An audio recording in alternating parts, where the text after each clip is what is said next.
அனைத்து மாணவர்களுக்கும் அஸ்ஸலாமு அலைக்கும், வணக்கம், குட் ஈவினிங் பிள்ளைகள். இன்றைக்கு உங்களுக்கு எடுவேஷ் நிறுவனத்தால் இலவசமாக ஏற்பாடு செய்யப்பட்ட சித்திரப்பாட கருத்தரங்கு தான் இன்றைக்கு உங்களுக்கு ஸ்டார்ட் ஆக போகுது. இது பிள்ளைகள் 2026ஆம் ஆண்டு உயர்தர பரீட்சை எழுதக்கூடிய சித்திரப்பாட மாணவர்களுக்காக இலவசமாக ஏற்பாடு செய்யப்பட்ட இறுதி கருத்தரங்கு ஒன்று தான் இது பிள்ளைகள் நம்ம இதுக்கு முதலும் சந்திச்சிருப்போம், என்ன உங்களுக்கு நல்லாவே தெரிஞ்சிருக்கும். நான் உங்களுக்கு பேப்பர்ஸை காட்டாமல் லாஸ்ட் டைம் உங்களுக்கு நான் இப்போ செய்ய போகிற இந்த செமினார் உங்களோட எம்சிக்யூ சைடும் உங்களுக்கு பிரயோசனமாக இருக்கும், உங்களோட பார்ட் 2வும் உங்களுக்கு பிரயோசனமாக இருக்கும். ஸோ அதை கருத்தில் கொண்டு நான் உங்களுக்கான பகுதி 2 கட்டமைப்பு கேள்விகள் தொடர்பாகத்தான் இன்றைக்கு முழுமையாகவே பார்க்க போகிறேன். கட்டமைப்பு கேள்விகளுக்கு ரெடியாக இருக்கிற ஒவ்வொரு ஸ்டூடெண்ட்ஸுமே பார்ட் 1 செய்யக்கூடிய அளவில் இருப்பீங்க. பார்ட் 1 நான் உங்களுக்கு ஃப்ரீ கிளாஸஸ் அதுகளில் நம்ம சந்திச்சிருப்போம். அதில் பார்ட் 1 செய்கிற மெத்தட்ஸுமே சொல்லி தந்திருந்தேன். ஆனால் பிள்ளைகள் இன்றைக்கு உங்களுக்கு நான் பார்ட் 2 கட்டமைப்பு கேள்விகளுக்கு எவ்வாறு விடலெதிர எதிர்பார்க்கை கேள்விகள் என்னென்ன மாதிரி என்னென்ன யூனிட்ஸுக்குள்ளேருந்து வரலாம் அப்படி என்று உங்களுக்கு அது தொடர்பாக நான் இன்றைக்கு ஃபுல்லாகவே இந்த செமினாரை செய்ய போகிறேன். ஸோ அனைத்து மாணவர்களும் முழுமையாகவே வகுப்புகளில் இருந்து கொள்ளுங்க. அதே நேரம் பிள்ளைகள் உங்களுக்கு ஏதேனும் சந்தேகம் இருந்தால், கிளியர் இல்லாத பகுதிகள் இருந்துச்சுண்டா, எதுவாக இருந்தாலும் நாங்கள் தர டைமுக்கு நீங்கள் சேட் பாக்ஸில் எங்களுக்கு உங்களுக்கு இருக்கிற அந்த விடயங்களை நீங்கள் சொல்லிடலாம். சரியா? ஓகே. அதோட பிள்ளைகள் நான் உங்களுக்கு அந்த வினாவை மாத்திரம் உங்களுக்கு காட்டின மாதிரி அப்படி அந்த பேப்பர்ஸை வச்சு செய்யாமல் நான் ஃபுல்லாகவே கேள்விகள் எல்லாத்தையுமே நான் வாயால் உங்களுக்கு சொல்லுவேன். பட் நீங்கள் என்ன செஞ்சு கொள்ளணுமெண்டா, தேவையான மாணவர்கள் எழுதி எடுத்துக்கொள்ளுங்க. அப்படி இல்லாட்டி இந்த நிறுவனத்தோட ஒஃபீஷியலான யூடியூப் சேனலில் அவங்க ரெக்கார்டிங்ஸை ஃபுல்லாகவே அப்டேட் பண்ணுவாங்க. ஸோ அந்த டைம் நீங்கள் ரெக்கார்டிங்ஸை பார்த்து எடுத்துக்கொள்ளுங்க. சரியா? ஓகே. ஆனால் நான் கேள்விகளையும் ஃபுல்லாக உங்களுக்கு வாயால் சொல்லுவேன். அதே நேரம் விடையுமே என்ன மாதிரி விட வரும், எப்படி விடலுதோணும் எல்லாத்தையுமே ஃபுல்லாக நான் உங்களுக்கு சொல்லுவேன். சரியா? ஓகே. அந்த கேள்விகள் ஃபுல்லாகவே பிள்ளைகள் உங்களுக்கு உங்களோட கைடில் உள்ள படங்களை முழுமையாக வச்சு தான் நான் ஃபுல்லாக எல்லாமே சொல்லித்தர மாதிரி டீச் பண்ணுற மாதிரி இருக்கும். ஸோ உங்களோட கையிலையுமே கைட் இருந்துச்சு அப்படின்னா நீங்களுமே எடுத்து வச்சு கொள்ளுங்க. சரியா?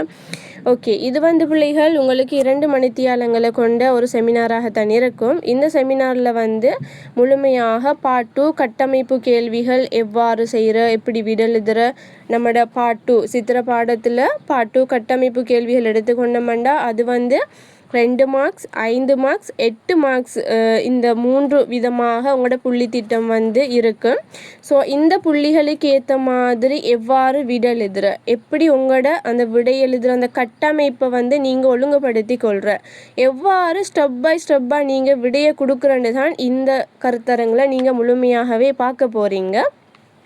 ஸோ என்ன விஷயம்ண்டா பிள்ளைகள், இது உங்களுக்கு கிடைச்ச லாஸ்ட் டைம் உங்களுக்கு ஃப்ரீயாகவே ஏற்பாடு செய்யப்பட்டிருக்கு. ஸோ இயலுமான அளவு நீங்கள் அதாவது இந்த நிறுவனத்துக்கு நீங்கள் ப்ரே பண்ணிக்கொள்ளுங்க கட்டாயம். ஏன்னாண்டா அவங்களுமே எங்கள்கிட்ட சொல்லியிருந்தாங்க பிள்ளைகளுக்கு செய்வோம் அப்படின்ட்டு, நாங்களும் ஓகே சொன்னோம். பட் ஃப்ரீயாக இப்படி ஒன்று ஏற்பாடு செஞ்சு ஒஃபீஷியலாக எல்லா பாடங்களுக்குமே செய்கிறது எல்லாராலையும் இயலாது, யாருக்கும் அந்த மைண்ட் செட் வராது. ஆனால் இவங்க பிள்ளைகளோட நலனை கருதி ஃபுல்லாகவே உங்களுக்காக வேண்டி தான் ஃபுல்லாக ஹார்ட் ஒர்க் பண்ணி எல்லா பாடத்துக்குமான ஃப்ரீ செமினாரை ஏற்பாடு செஞ்சுருக்காங்க. முடியுமான அளவு பிள்ளைகள் நீங்கள் முழுமையடைங்க, அதாவது பயனடைஞ்சு கொள்ளுங்க. சரியா? ஓகே. நம்ம இப்போ செமினாருக்குள்ளே போவோம், அதாவது ஃபுல்லாக பாடத்துக்குள்ளே போவோம். கவனிங்க. முதலாவது பிள்ளைகள் உங்களுக்கு எதிர்பார்க்க எடுத்துக்கொண்டோம்னா உங்களுக்கு உங்களோட பேப்பர் மாடல் எல்லாமே உங்களுக்கு தெரியும். இனி நீங்கள் அடுத்த வீக் என்ன எக்ஸாம் ஹாலில் இருக்க போகிற ஸ்டூடெண்ட்ஸ். ஸோ உங்களுக்கு பேப்பர் தொடர்பாகவே இப்போ நான் சொல்லணுமெண்டி இல்லை, ஃபுல்லாக எல்லாமே உங்களுக்கு தெரிஞ்சிருக்கும். நம்ம டிரெக்டாக விடயத்துக்குள்ளே போவோம். சரியா? ஓகே. உங்களுக்கு எதிர்பார்க்க என்று எடுத்துக்கொண்டோம்னா இந்த வருடம் இலங்கை என்ற புத்தர் சிலைகளுக்குள்ள உங்களுக்கான எதிர்பார்க்கை கேள்விகளில் ஒன்று வரும். சரியா? இது இலங்கை புத்தர் சிலை எடுத்துக்கொண்டோம்னா அனுராதபுர காலம், பொலனறுவை காலம், கண்டி காலம் என்று 3 கால பகுதிகளில் உங்களுக்கான அந்த புத்தர் சிலைகள் காணப்படுது. இது 3ஐயும் உள்ளடக்கிய மாதிரி உங்களுக்கான ஒரு வினா வரலாம். சரியா? அதில் தான் நான் இன்றைக்கு உங்களுக்கு வந்து ஒரு வினா வந்து எடுத்திருக்கேன். ஸோ அதுகளை நம்ம வந்து ஃபுல்லாகவே பார்ப்போம். சரியா? ஓகே. முதலாவது வந்து பிள்ளைகள் அனுராதபுர கால புத்தர் சிலையை எடுத்துக்கொண்டோம்டா அனுராதபுர கால புத்தர் சிலையில் வந்து என்னென்ன சிலைகள் இருக்குன்னு பார்க்கணும். நீங்கள் அமர்ந்த நிலை புத்தர் சிலை என்ன, நின்ற நிலை புத்தர் சிலை என்ன, இப்போ புலனர்வை புத்தர் சிலை எடுத்தாலும் அதுலேயும் அமர்ந்த நிலை புத்தர் சிலை என்ன, நின்ற நிலை புத்தர் சிலை என்னன்னு நீங்கள் நன்றாக விளங்கி வச்சிருக்க வேண்டும். சரியா?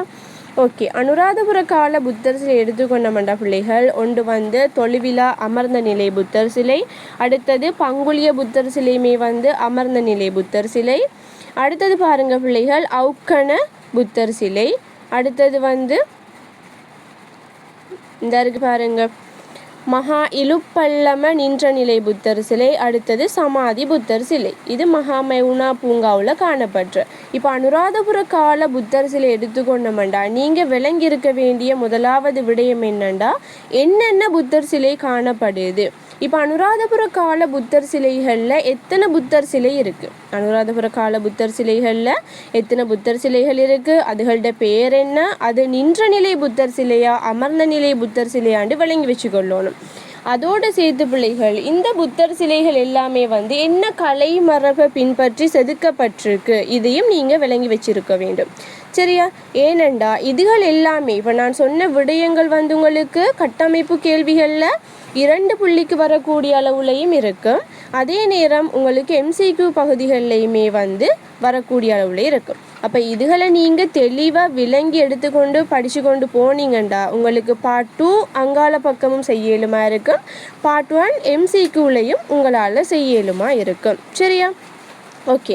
இந்த மகா இலுப்பல்லம புத்தர் சிலை வந்து பிள்ளைகள் அமராவதி கலை மரபை பின்பற்றி செதுக்கப்பட்டிருக்கு.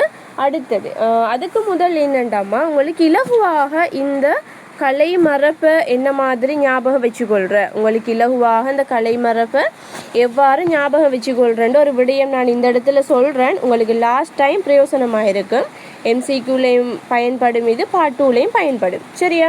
இப்போ அனுராதபுர கால புத்தர் சிலை எடுத்துக்கொண்ட மண்ட பிள்ளைகள் இது வந்து உங்களுக்கு நின்ற நிலை புத்தர் சிலை வந்து இதில் 2 காணப்படுது. ஒன்று வந்து மகாமௌனா புத்தர் சிலையும் மகா இலுப்பல்லம புத்தர் சிலையும், அடுத்தது வந்து அவுக்கண புத்தர் சிலையும். இந்த 2 நின்ற நிலை புத்தர் சிலையுமே பிள்ளைகள் அமராவதி கலை மரபை பின்பற்றி தான் செதுக்கப்பட்டிருக்கு, அமராவதி கலை மரபை பின்பற்றி தான் செதுக்கப்பட்டிருக்கு. சரியா? இதை கொஞ்சம் தேவையான மாணவர்கள் நோட் பண்ணி வச்சுக்கொள்ளுங்க. இது வந்து எல்லாருக்கும் இலகுவாக பாடமாக்கி வச்சுக்கொள்ளலாம், கஷ்டமாக இருக்கும், சம்டைம் குழம்பும். அப்போ இது வந்து நீங்கள் எழுதி எடுத்துக்கொள்ளுங்க, உங்களுக்கு பிரயோசனமாக இருக்கும். சரியா? அடுத்தது வந்து பிள்ளைகள் அமர்ந்த நிலை புத்தர் சிலை. அமர்ந்த நிலை புத்தர் சிலைகள் வந்து 3 பேர் தானே காணப்படுறாங்க. நின்ற நிலை புத்தர் சிலை 2 பேர், அமர்ந்த நிலை புத்தர் சிலை வந்து என்ன 3 பேர் காணப்படுறாங்க. இந்த 3 பேர்லேயும் ஒரு ஆள் வந்து உங்களுக்கு நல்லா தெரியும், என்ன பங்குலிய புத்தர் சிலை அப்படி என்று சொல்லுவான். இந்த பங்குலிய புத்தர் சிலை வந்து என்ன கலை மரபை பின்பற்றி செதுக்கப்படுது, இது வந்து பல்லவ கலை மரபு, இது வந்து பல்லவ கலை மரபு. இந்த பங்குலிய புத்தர் சிலை வந்து உங்களுக்கு இப்போ விளங்காது இதோட பெருமதி. இது வந்து உங்களுக்கு லாஸ்ட் டைமில் எக்ஸாம் நெருங்கி கொண்டிருக்கும் போது தான் இது வந்து எக்ஸாம் ஹாலில் இருக்கும்போது இது உங்களுக்கு விளங்கும். ஏன்னா அப்போவே டீச்சர் சொல்லி தந்தாங்க, நம்ம ஒழுங்காக கவனிக்கலையே, ஒழுங்காக பாடமாக்கலையே, இந்த கட்டம் வரும். இதில் வந்து உங்களுக்கு MCQவில் வந்து இந்த கலை மரபுகளை கேட்டு வரலாம், அல்லது உங்களுக்கு கட்டமைப்பு கேள்விகளில் 2 புள்ளிக்கு வரலாம் பிள்ளைகள். அனுராதபுர கால நின்ற நிலை புத்தர் சிலை ஒன்றையும் அமர்ந்த நிலை புத்தர் சிலை ஒன்றையும் குறிப்பிடுக, அல்லது இப்படி வரலாம், அனுராதபுர கால புத்தர் சிலைகளில் அமராவதி கலை மரபை பின்பற்றியுள்ள புத்தர் சிலை ஒன்றையும் குப்த கலை மரபை பின்பற்றியுள்ள புத்தர் சிலை ஒன்றையும் குறிப்பிடுக இது வரலாம். அப்போ என்ன உங்களுக்கு புத்தர் சிலை என்னென்ன இருக்குது, அது நின்ற நிலையா அமர்ந்த நிலையா, அடுத்தது என்ன கலை மரபு, இது எல்லாத்தையுமே ஃபுல்லாக அழகாக விளங்கி வச்சுக்கொள்ளுங்க. சரியா? ஓகே. இது வந்து நான் உங்களுக்கு ஒரு நினைவூட்டலுக்காக வேண்டி தான் சொல்லியிருந்தேன், ஆனால் கேள்விகள் வரும்போது உங்களுக்கு இதோட பலன் என்னன்னு விளங்கும். சரியா? ஓகே. அடுத்தது நம்ம கேள்விகளுக்குள்ளே போகலாம் பிள்ளைகள். ஓகே, கவனிங்க. முதலாவது பாருங்க பிள்ளைகள், என்னண்டா இந்த அனுராதபுர காலத்தில் நிர்மாணிக்கப்பட்ட புத்தர் சிலை நிர்மாணிப்பு கலைஞர்கள் புலனறுவை காலத்தை அடையும் போது பல்வேறு விசேட பண்புகளை கொண்டு அந்த புத்தர் சிலைகளை நிர்மாணிக்கிறாங்க. இப்போ ஆரம்ப காலங்களில் நிர்மாணிக்கப்பட்ட அனுராதபுர கால புத்தர் சிலை படிப்படியாக வளர்ச்சியடைந்த புலனறுவை காலம் கண்டி காலத்தை அடையும் போது பல்வேறு மாற்றங்களை கொண்டுதான் இந்த புத்தர் சிலைகள் செதுக்கப்பட்டிருக்கு. சரியா? ஓகே, முதலாவது கேள்வியை பாருங்க பிள்ளைகள். அனுராதபுர காலத்தில் நிர்மாணிக்கப்பட்ட அமர்ந்த நிலை புத்தர் சிலைகள் இரண்டையும் நின்ற நிலை புத்தர் சிலைகள் இரண்டையும் குறிப்பிடுக. இப்படி ஒரு கேள்வி வந்துச்சுண்டா உங்களால் இலகுவாக விட கொடுக்கக்கூடிய அளவுல இருக்கும். இவ்வாறான கேள்விகள் வார நேரம் பிள்ளைகள் நீங்கள் எப்பொழுதுமே விடெழுதும் போது இப்போ உங்களுக்கு தெரியும் இது அமர்ந்த நிலை புத்தர் சிலையா நின்ற நிலை புத்தர் சிலையான்னு உங்களுக்கு தெரிஞ்சிருக்கும். என்ன மாதிரி? ஏன் நீங்கள் பாடமாக்கி படிச்சுட்டு வந்திருப்பீங்க, உங்களோட மனசுக்குள்ளே உங்களுக்கு தெரிஞ்சிருக்கும், இது அமர்ந்த நிலை புத்தர் சிலை தான், இது நின்ற நிலை புத்தர் சிலை தான் அப்படின்ட்டு. இப்போ இதுதான் அமர்ந்த நிலை புத்தர் சிலை, இதுதான் நின்ற நிலை புத்தர் சிலை என்று மனசுக்குள்ளே மட்டும் நினச்சிட்டு இப்படி 4 புத்தர் சிலையோட பேரை எழுதிட்டு வந்தா சரியா? எழுதிட்டு வந்தீங்க, இப்போ எழுதிட்டீங்க, விட எழுதியாச்சு. இப்போ உங்களுக்கு தெரியுமே என்ன, நான் எழுதின விட எல்லாமே ஃபுல்லாக சரி, எனக்கு 2 மார்க்ஸ் முழுமையாக வரும் அப்படின்னு உங்களுக்கு தெரியும். ஆனால் எக்ஸாம் ஹாலில் என்ன செய்வாங்க, குறிப்பிட்டு இருக்கணும். நீங்கள் விட எழுதுகிற நேரம் ஒன்று இப்படி மேலே போட்டிருக்கணும், அமர்ந்த நிலை புத்தர் சிலை என்று போட்டுட்டு அமர்ந்த நிலை புத்தர் சிலை 1யும் 2யும் எழுதணும். அடுத்தது நின்ற நிலை புத்தர் சிலை என்று போட்டுட்டு நின்ற நிலை புத்தர் சிலை 1யும் 2யும் நீங்கள் எழுதணும். அப்படி இல்லையா உங்களுக்கு அவங்க சம்டைம் போல் போடுறதுக்குரிய வாய்ப்புகளும் இருக்குது. ஒவ்வொரு வருடமும் உங்களோட பேப்பர் திருத்துற அந்த மெத்தட் மாறிக்கொண்டே இருக்கு. இப்போ உங்களோட டைமில் நீங்கள் விடெழுதி இப்படி சும்மா 4 புத்தர் சிலை எழுதிட்டு வந்துட்டீங்க. ஆனால் அவங்க பேப்பர் மார்க்கிங்கில் போடுவாங்க என்ன மாதிரி, குறிப்பிட்டிருத்தல் வேண்டும் அப்படி என்று போட்டாங்கண்டா உங்களுக்கு புள்ளி இல்லாமல் போயிடும். நீங்கள் சரியாக தான் விட எழுதிருப்பீங்க, ஆனால் உங்களுக்கான புள்ளி இல்லாமல் போயிடும். சரியா?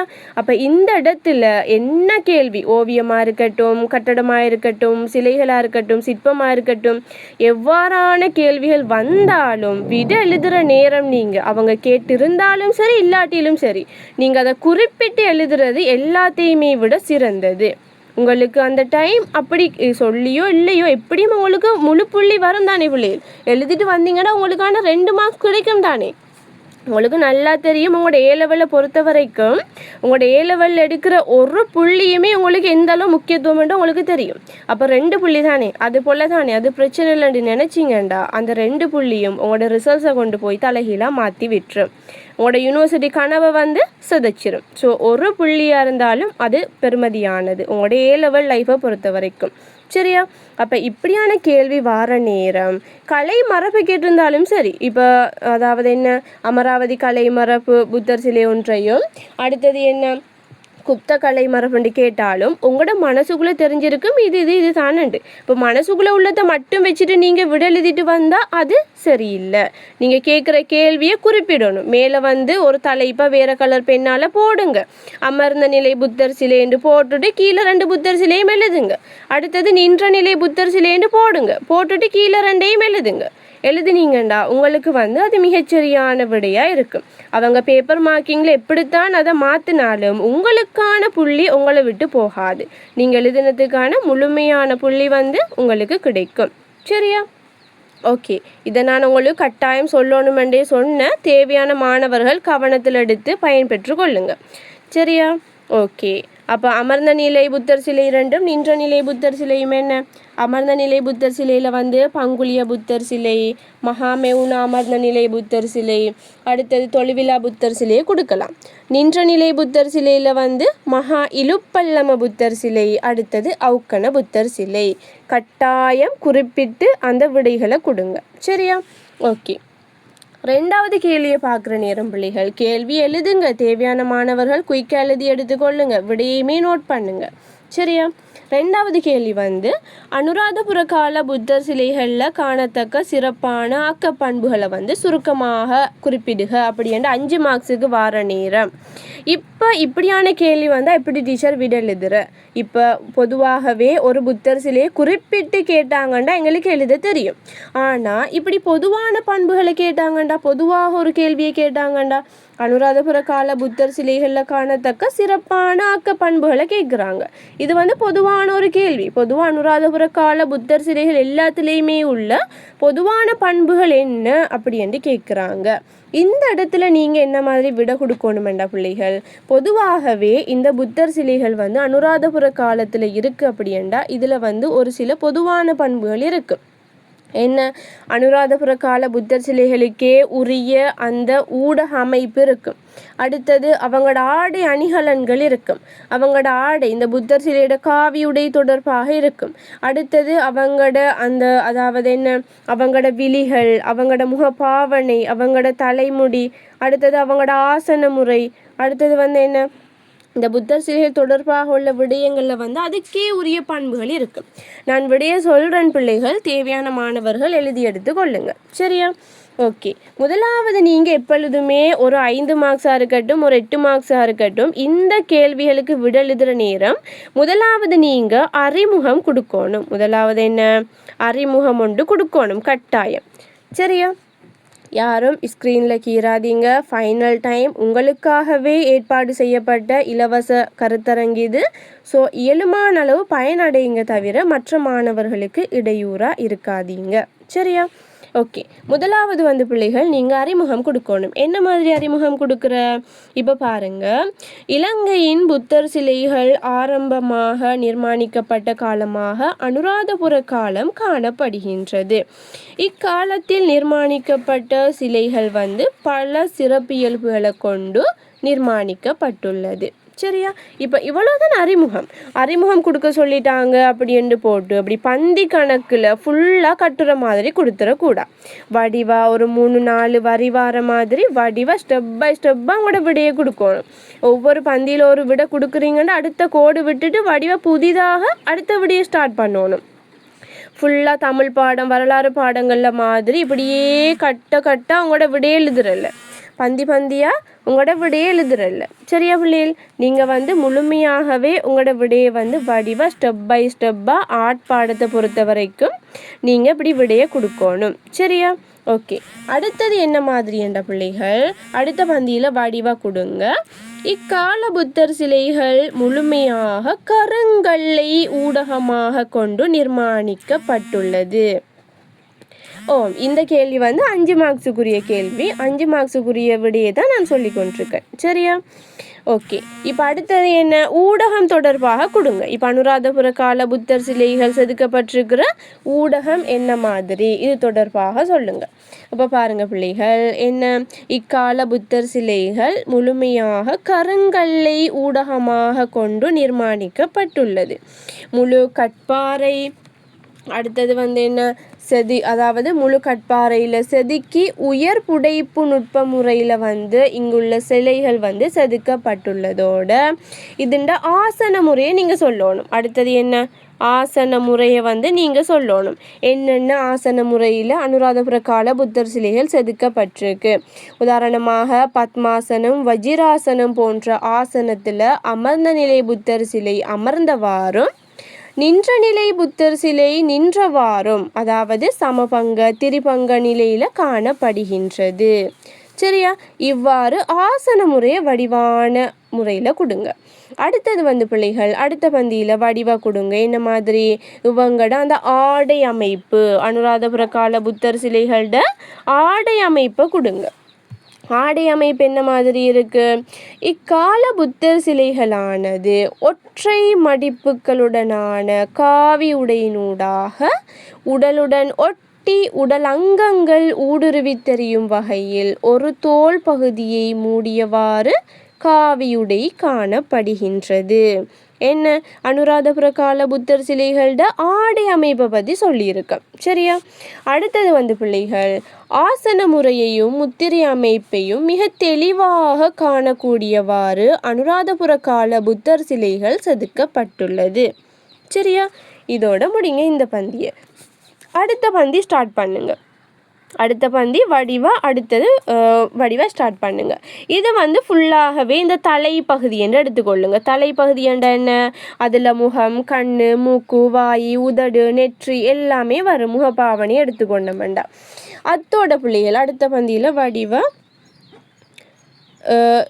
டீச்சர் ரெக்கார்டிங் போடுவேன்மா, நீங்கள் ரெக்கார்டிங் பார்த்துக்கொள்ளுங்க. ஏனண்டா என்னம்மா பேசுறது கிளியர் இல்லை.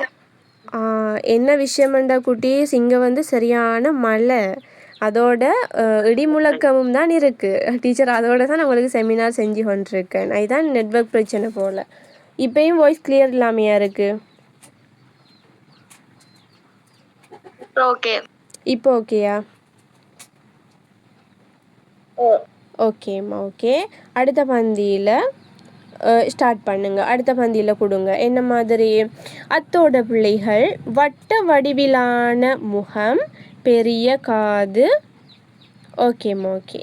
பெரிய காது, தடித்த உதடு, மூக்கு நுனியை பார்த்தவாறு மெல்ல திறந்த கண்கள், வளஞ்சுழியாக சுருண்ட கேசம், உச்சியில் திரிபங்க அதாவது திரஸ்பத்த எனும் தீச்சுடர் அமைப்பு என்பவற்றோடு ஆழ்ந்த ஆன்மீக பண்புகளான சாந்தம், கருணை, இரக்கம், மென்மை போன்ற ஆன்மீக பண்புகளும் மிகச் சிறப்பாக இக்கால புத்தர் சிலைகளில் செதுக்கப்பட்டுள்ளது. இப்படி கொடுங்க. இவங்களோட அந்த தலை முகபாவனையும் அடுத்தது வந்து பிள்ளைகள் இவங்களோட ஆன்மீக பண்புகளையும் சொல்லுங்க. இவங்களோட ஆன்மீக பண்பு, இந்த புத்தர் சிலையில் உள்ள ஆன்மீக பண்புகளையும் சொல்லுங்க. ரிப்பீட் சொல்கிறீங்க. ஓகே, நான் சொல்கிறேன். ஃபஸ்ட்டு இதை முடிச்சுட்டு திரும்ப ஸ்டார்டிங்லேருந்து சொல்கிறேன். சரியா? ஓகே, கவனிங்க பிள்ளைகள். லாஸ்ட்டாக ஒரு முடிவுரை கொடுக்கணும். முடிவுரை கொடுக்குற நேரம் பிள்ளைகள் இப்படியா கொடுக்கணும் அப்படியா கொடுக்கணுமெண்டு இல்லை. நீங்கள் எழுதின விடைக்கு பொருந்துகிற வகையில் ஒரு சிறிய முடிவுரை கொடுத்தீங்கன்னா உங்களுக்கு பயனுள்ளதாக இருக்கும். ஏன் இந்த அறிமுகம் முடிவுரை எல்லாம் கொடுத்து வடிவாக நீட்டாக உங்களோட விடை எழுத சொல்கிறோம் அப்படியேண்டா,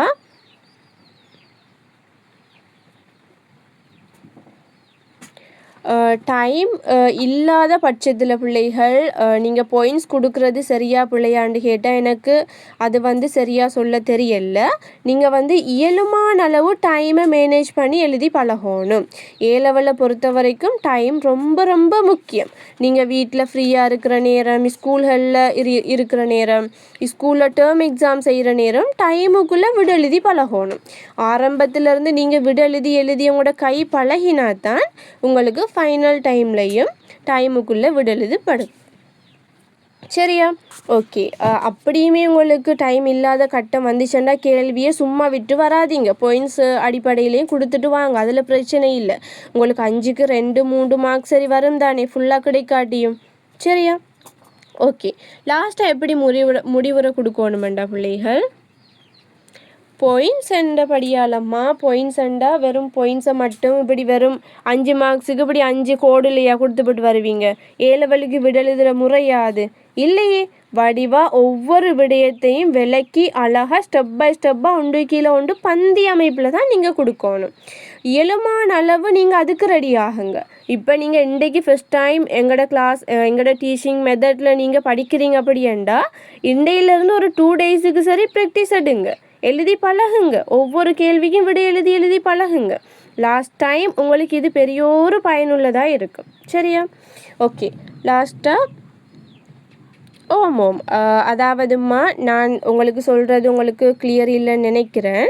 நீங்கள் நல்லா கவனத்தில் எடுங்க. இப்போ நான் சொன்ன விடயங்களை நீங்கள் அழகாக வீட்டில் இருக்கும்போது இப்போ எழுதி பாருங்கள். ரெக்கார்டிங்கை பார்த்து நீங்கள் எழுதி பாருங்கள். உங்களுக்கு அந்த விட எழுதுகிற அமைப்பு என்ன மாதிரி வருது, எந்த அளவில் உங்களோட விட வருது, ஒரு தாள் வருதா, அரை தாள் வருதா, முக்கால் பக்கம் வருதா, அப்படி என்று எழுதி பாருங்கள். அப்போ உங்களுக்கே விளங்கும் எவ்வளோ அழகாக 5 மார்க்ஸுக்கு பொருத்தமான அளவில் தான் எங்களோட விட வருது அப்படின்னு உங்களுக்கு விளங்கும்.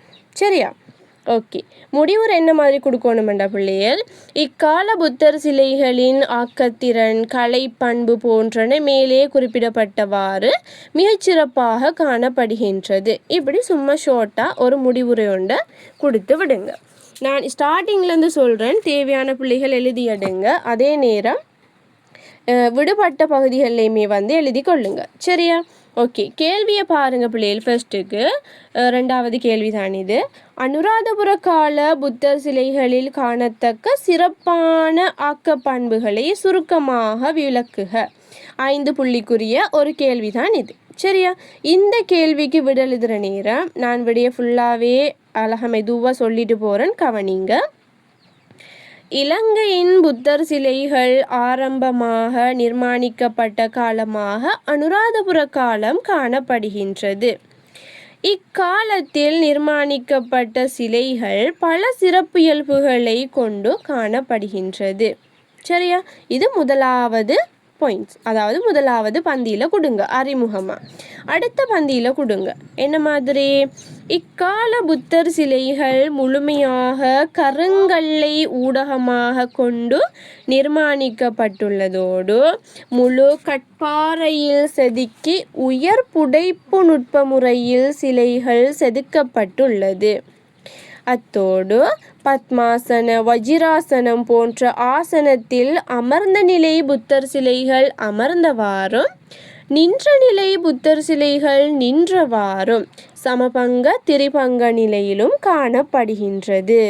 சரியா? இவ்வாறு கொடுங்க.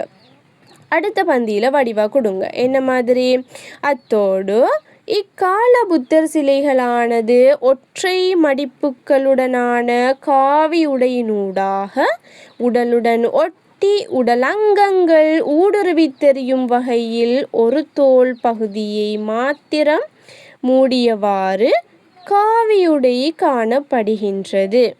ஆடை அமைப்பு சொல்லியாச்சு. சரியா? அதோட சேர்த்து எழுதுங்க. ஆசன முறையையும் முத்திரை அமைப்பையும் மிக தெளிவாக காணப்படுகின்றது. இதோட இந்த பந்தி வந்து முழுமையடையுது. அடுத்த பந்தியில் வடிவாக கொடுங்க என்ன மாதிரி, அடுத்த பாயிண்ட்ஸில் வந்து வடிவாக கொடுங்க. அத்தோடு வட்ட வடிவிலான முகம், பெரிய காது, தடித்த உதடு, மூக்கு நுனியை பார்த்தவாறு மெல்ல திறந்த கண்கள். அடுத்தது என்ன, வலஞ்சுழியாக சுருண்ட கேசம், உச்சியில் திரஸ்பத்த எனும் தீச்சுடர் அமைப்பு என்பவற்றோடு ஆழ்ந்த ஆன்மீக பண்புகளுடனான சாந்தம், கருணை, இரக்கம், மென்மை போன்ற ஆன்மீக பண்புகளும் மிகச்சிறப்பாக காட்டப்பட்டுள்ளது. இப்படி கொடுங்க. லாஸ்ட்டாக ஒரு முடிவு ரெண்டு கொடுங்க என்ன மாதிரி, இக்கால புத்தர் சிலைகளில் ஆக்கத்திறன், கலை பண்பு போன்றன மேலே குறிப்பிட்டப்பட்டவாறு மிகச்சிறப்பாக காணப்படுகின்றது. இப்படி கொடுத்து விடுங்க. உங்களுக்கான 5 புள்ளி முழுமையாக கிடைக்கும். அந்த 5 புள்ளிக்கு ஏற்றவாறு அழகாக ஸ்டெப் பை ஸ்டெப்பாக தான் நீங்கள் விடையை கொடுத்துருக்கீங்க. ரெக்கார்டிங்கை பார்த்து நீங்கள் எழுதி எடுத்து உங்களோட விடையை நீங்களே வாசி பாருங்கள். ஃபர்ஸ்ட் டைம் நீங்கள் உங்களோட விடையை திருத்தமாக எழுதின மாதிரி உங்களுக்கு ஒரு ஃபீல் ஒன்று வரும். சரியா? ஓகே, கிளாஸ் வந்துமா உங்களுக்கு 2 ஹவர் நடக்கிற மாதிரி தான் ஏற்பாடு செய்யப்பட்டிருக்கு. 2 ஹவர் நடக்கும். சரியா? ஓகே, இந்த கேள்வி ஃபுல்லாகவே எல்லாருக்கும் கிளியர் ஆகிட்டா? கிளியரண்டா மெசேஜ் ஒன்று தாங்க பார்ப்போம். ஹோம் டீச்சர் ஃபுல்லாக கிளியரண்டு மெசேஜ் ஒன்று தாங்க. இந்த 2வது கேள்வி பார்த்தது உங்கள் எல்லாருக்குமே ஃபுல்லாக கிளியராக? ஏதாவது சந்தேகங்கள் இருக்குதா? இது வந்து பிள்ளைகள் உங்களுக்காக ஏற்பாடு செய்யப்பட்ட செமினார். ஸோ உங்களோட சந்தேகங்கள் நீங்கள் முழுமையாக கிளியராக திருப்தியோடு போகணும். சரியா? ஓகே ஓகேம்மா. ஓகே, எல்லாருக்கும் கிளியரண்டா? ஓகே ஓகே, அல்ஹம்துலில்லாஹ். ஓகே, அடுத்த கேள்வியை பார்ப்போம், கவனிங்க. அடுத்தது புலனறுவை காலத்தோட தொடர்புடையதாக வரும். இப்போ உங்களுக்கு வந்து ஒரு கேள்வி வருது அப்படின்னா வெறுமனே ஒரு காலத்தோடையோ அல்லது ஃபெஸ்ட் இயரோட மட்டுமோ உங்களோட கேள்வி வந்து முழுமையடையாது. உங்களுக்கு வந்து ஃபர்ஸ்ட் இயரில் உள்ள கேள்வி ஃபர்ஸ்ட் இயர்லேயும் செகண்ட் இயர்லேயும் சேர்த்து தான் அவங்க கேள்வி எடுப்பாங்க. அல்லது ஒரு காலத்தோட மட்டும் முழுமையான 15 புள்ளிக்குரிய கேள்வியை முடிக்க மாட்டாங்க. இப்போ அனுராதபுர காலத்தை அனுராதபுரம் புலனறுவை கண்டி எடுத்துக்கொண்டோம்னா வெறும் அனுராதபுர காலத்தோட மட்டும் உங்களோட ஒரு கேள்வி முடியாது. புலனறுவை காலத்தையும் தொட்டிருப்பாங்க, கண்டி காலத்தையும் தொட்டிருப்பாங்க. சரியா? அப்போ காலத்தோட காலத்தை ஒப்பிட்டு கேட்பாங்க.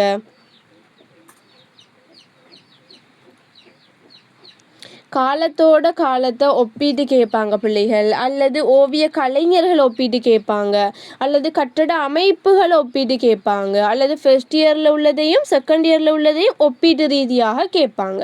அப்போ அந்த லாஸ்ட்டாக வார 8 புள்ளி வந்து உங்களுக்கு வெறுமனே ஒரு விடயத்தை மட்டும் கேட்டு வராது. சரியா? அதையும் நீங்கள் விளங்கி எடுத்து கொள்ளணும். ஓகே, அடுத்தது கவனிங்க பிள்ளைகள். 3வது கேள்வி. புலனறுவை கல்விகாரையின் சிலைகளில் மகாயான செல்வாக்கு இடம்பெற்றுள்ள விதத்தை கல்விகாரையின் முதலாவது சமாதி நிலையை அடிப்படையாக கொண்டு, சமாதி நிலையில் இருக்குதானே புத்தர் சிலை, சமாதி புத்தர் சிலை, அந்த புத்தர் சிலை அடிப்படையாக கொண்டு விளக்குக அப்படி என்று ஒரு கேள்வி ஒன்று வருதுண்டு வைங்க. இது வந்து பிள்ளைகள் 8 புள்ளிக்குரிய ஒரு கேள்வியாக இருக்கும். இதுக்கு என்ன மாதிரி விட கொடுக்குற? புலனறுவை கால புத்தர் சிலை எடுத்தமண்டாலே அதில் அதிகமாக வாரது இந்த மகாயான செல்வாக்கு. இந்த மகாயான செல்வாக்கு அவங்க வந்து கட்டாயம் ஃபைனல் டைமில் ஒரு கேள்வி எடுக்கலாம். சரியா? அப்போ நீங்கள் விளங்கி வச்சுக்கொள்ளணும் மகாயான செல்வாக்குன்னு எதை சொல்கிறாங்க, மகாயான செல்வாக்கு என்ன, இந்த விடையை எவ்வாறு நம்ம வடிவமைச்சு எழுதணும் அப்படின்னு நீங்கள் விளங்கி இருக்கணும். இதில் வந்து வெறுமனே இந்த புலனறுவை கால புத்தர் சிலையை மட்டும் கேட்கல, அந்த புலனறுவை கால புத்தர் சிலைகளில் மகாயான செல்வாக்கு எவ்வாறு செல்வாக்கு செலுத்தி இருக்கு என்றத ஒரு புத்தர் சிலையை உதாரணமாக கொண்டு தான் நீங்கள் விளக்கணும். அதுதான் என்ன புத்தர் சிலை? இந்த கல்விகாரையில் உள்ள சமாதி புத்தர் சிலை அடிப்படையாக கொண்டு நீங்கள் விளக்க வேண்டும். சரியா? ஓகே, இருங்க, நான் அந்த புத்தர் சிலையை உங்களுக்கு வந்து ஷேர் பண்ணுறேன். பாருங்கள், ஸ்க்ரீனில் ஷேர் பண்ணி விடுறேன்.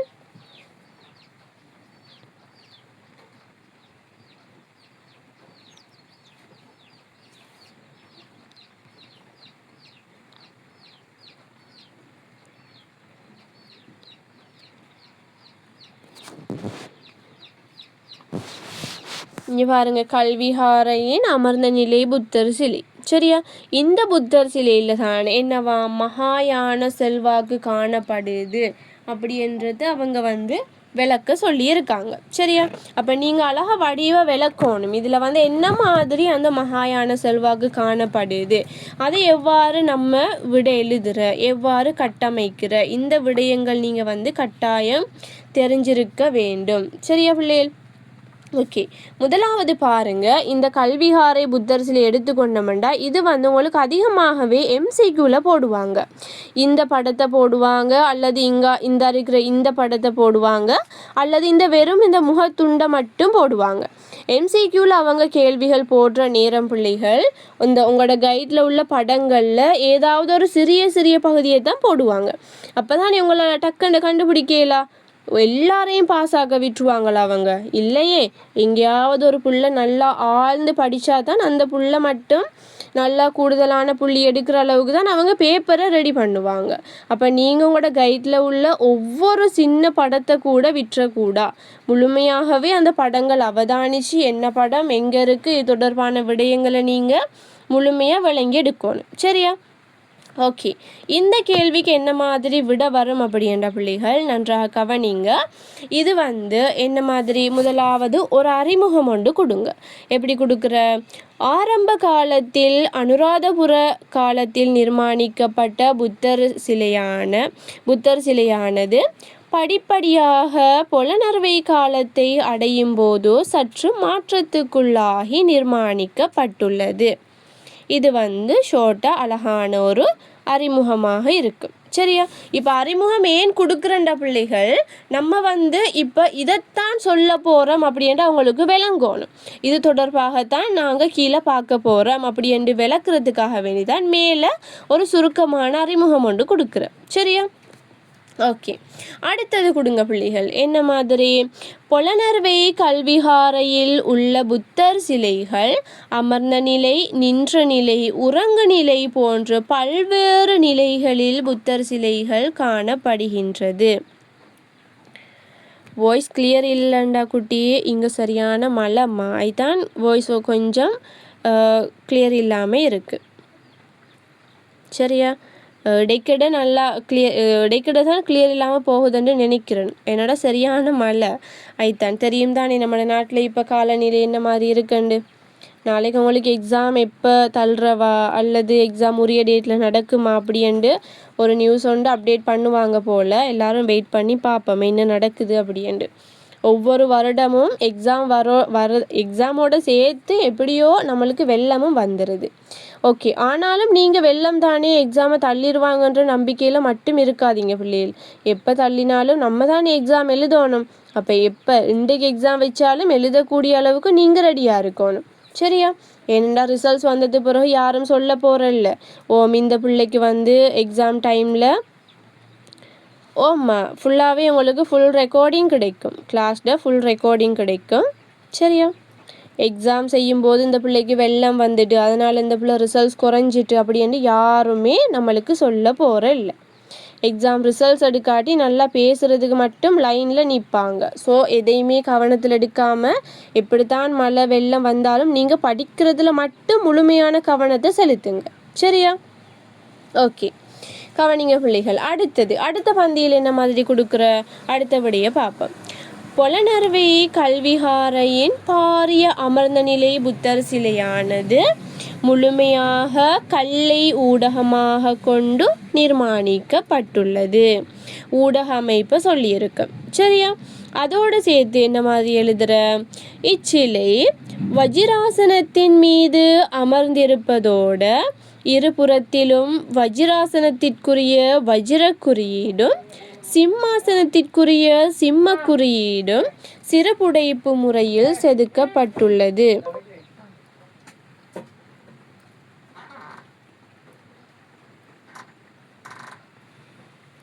சரியா? இதை மாதிரி கொடுங்க. கிளியராக பிள்ளைகள் சொல்கிற விஷயங்கள் கிளியர் இல்லாட்டி கொஞ்சம் சொல்லுங்க. சரியா? ஏனெண்டா நெட்வொர்க் பிரச்சனை தானே. ஸ்க்ரீனில் கீறாதீங்க. ஸ்க்ரீனில் கீறாக்களை ரிமூவ் பண்ணி விட்டுருவான். சரியா? படிக்கிற பிள்ளைகள் இருக்காங்க. ஸோ குழப்பறதுக்காக வந்தீங்க அப்படின்னா தயவு செய்து போங்க. ஓகே, அடுத்தது கொடுங்க பிள்ளைகள். என்ன மாதிரி? ஆசனம் மீது மலர்ந்த தாமரை வடிவமும் காணப்படுகின்றது. இச்சிலையின் பின்னால் தோரண அமைப்பொன்றும் காணப்படுகின்றது.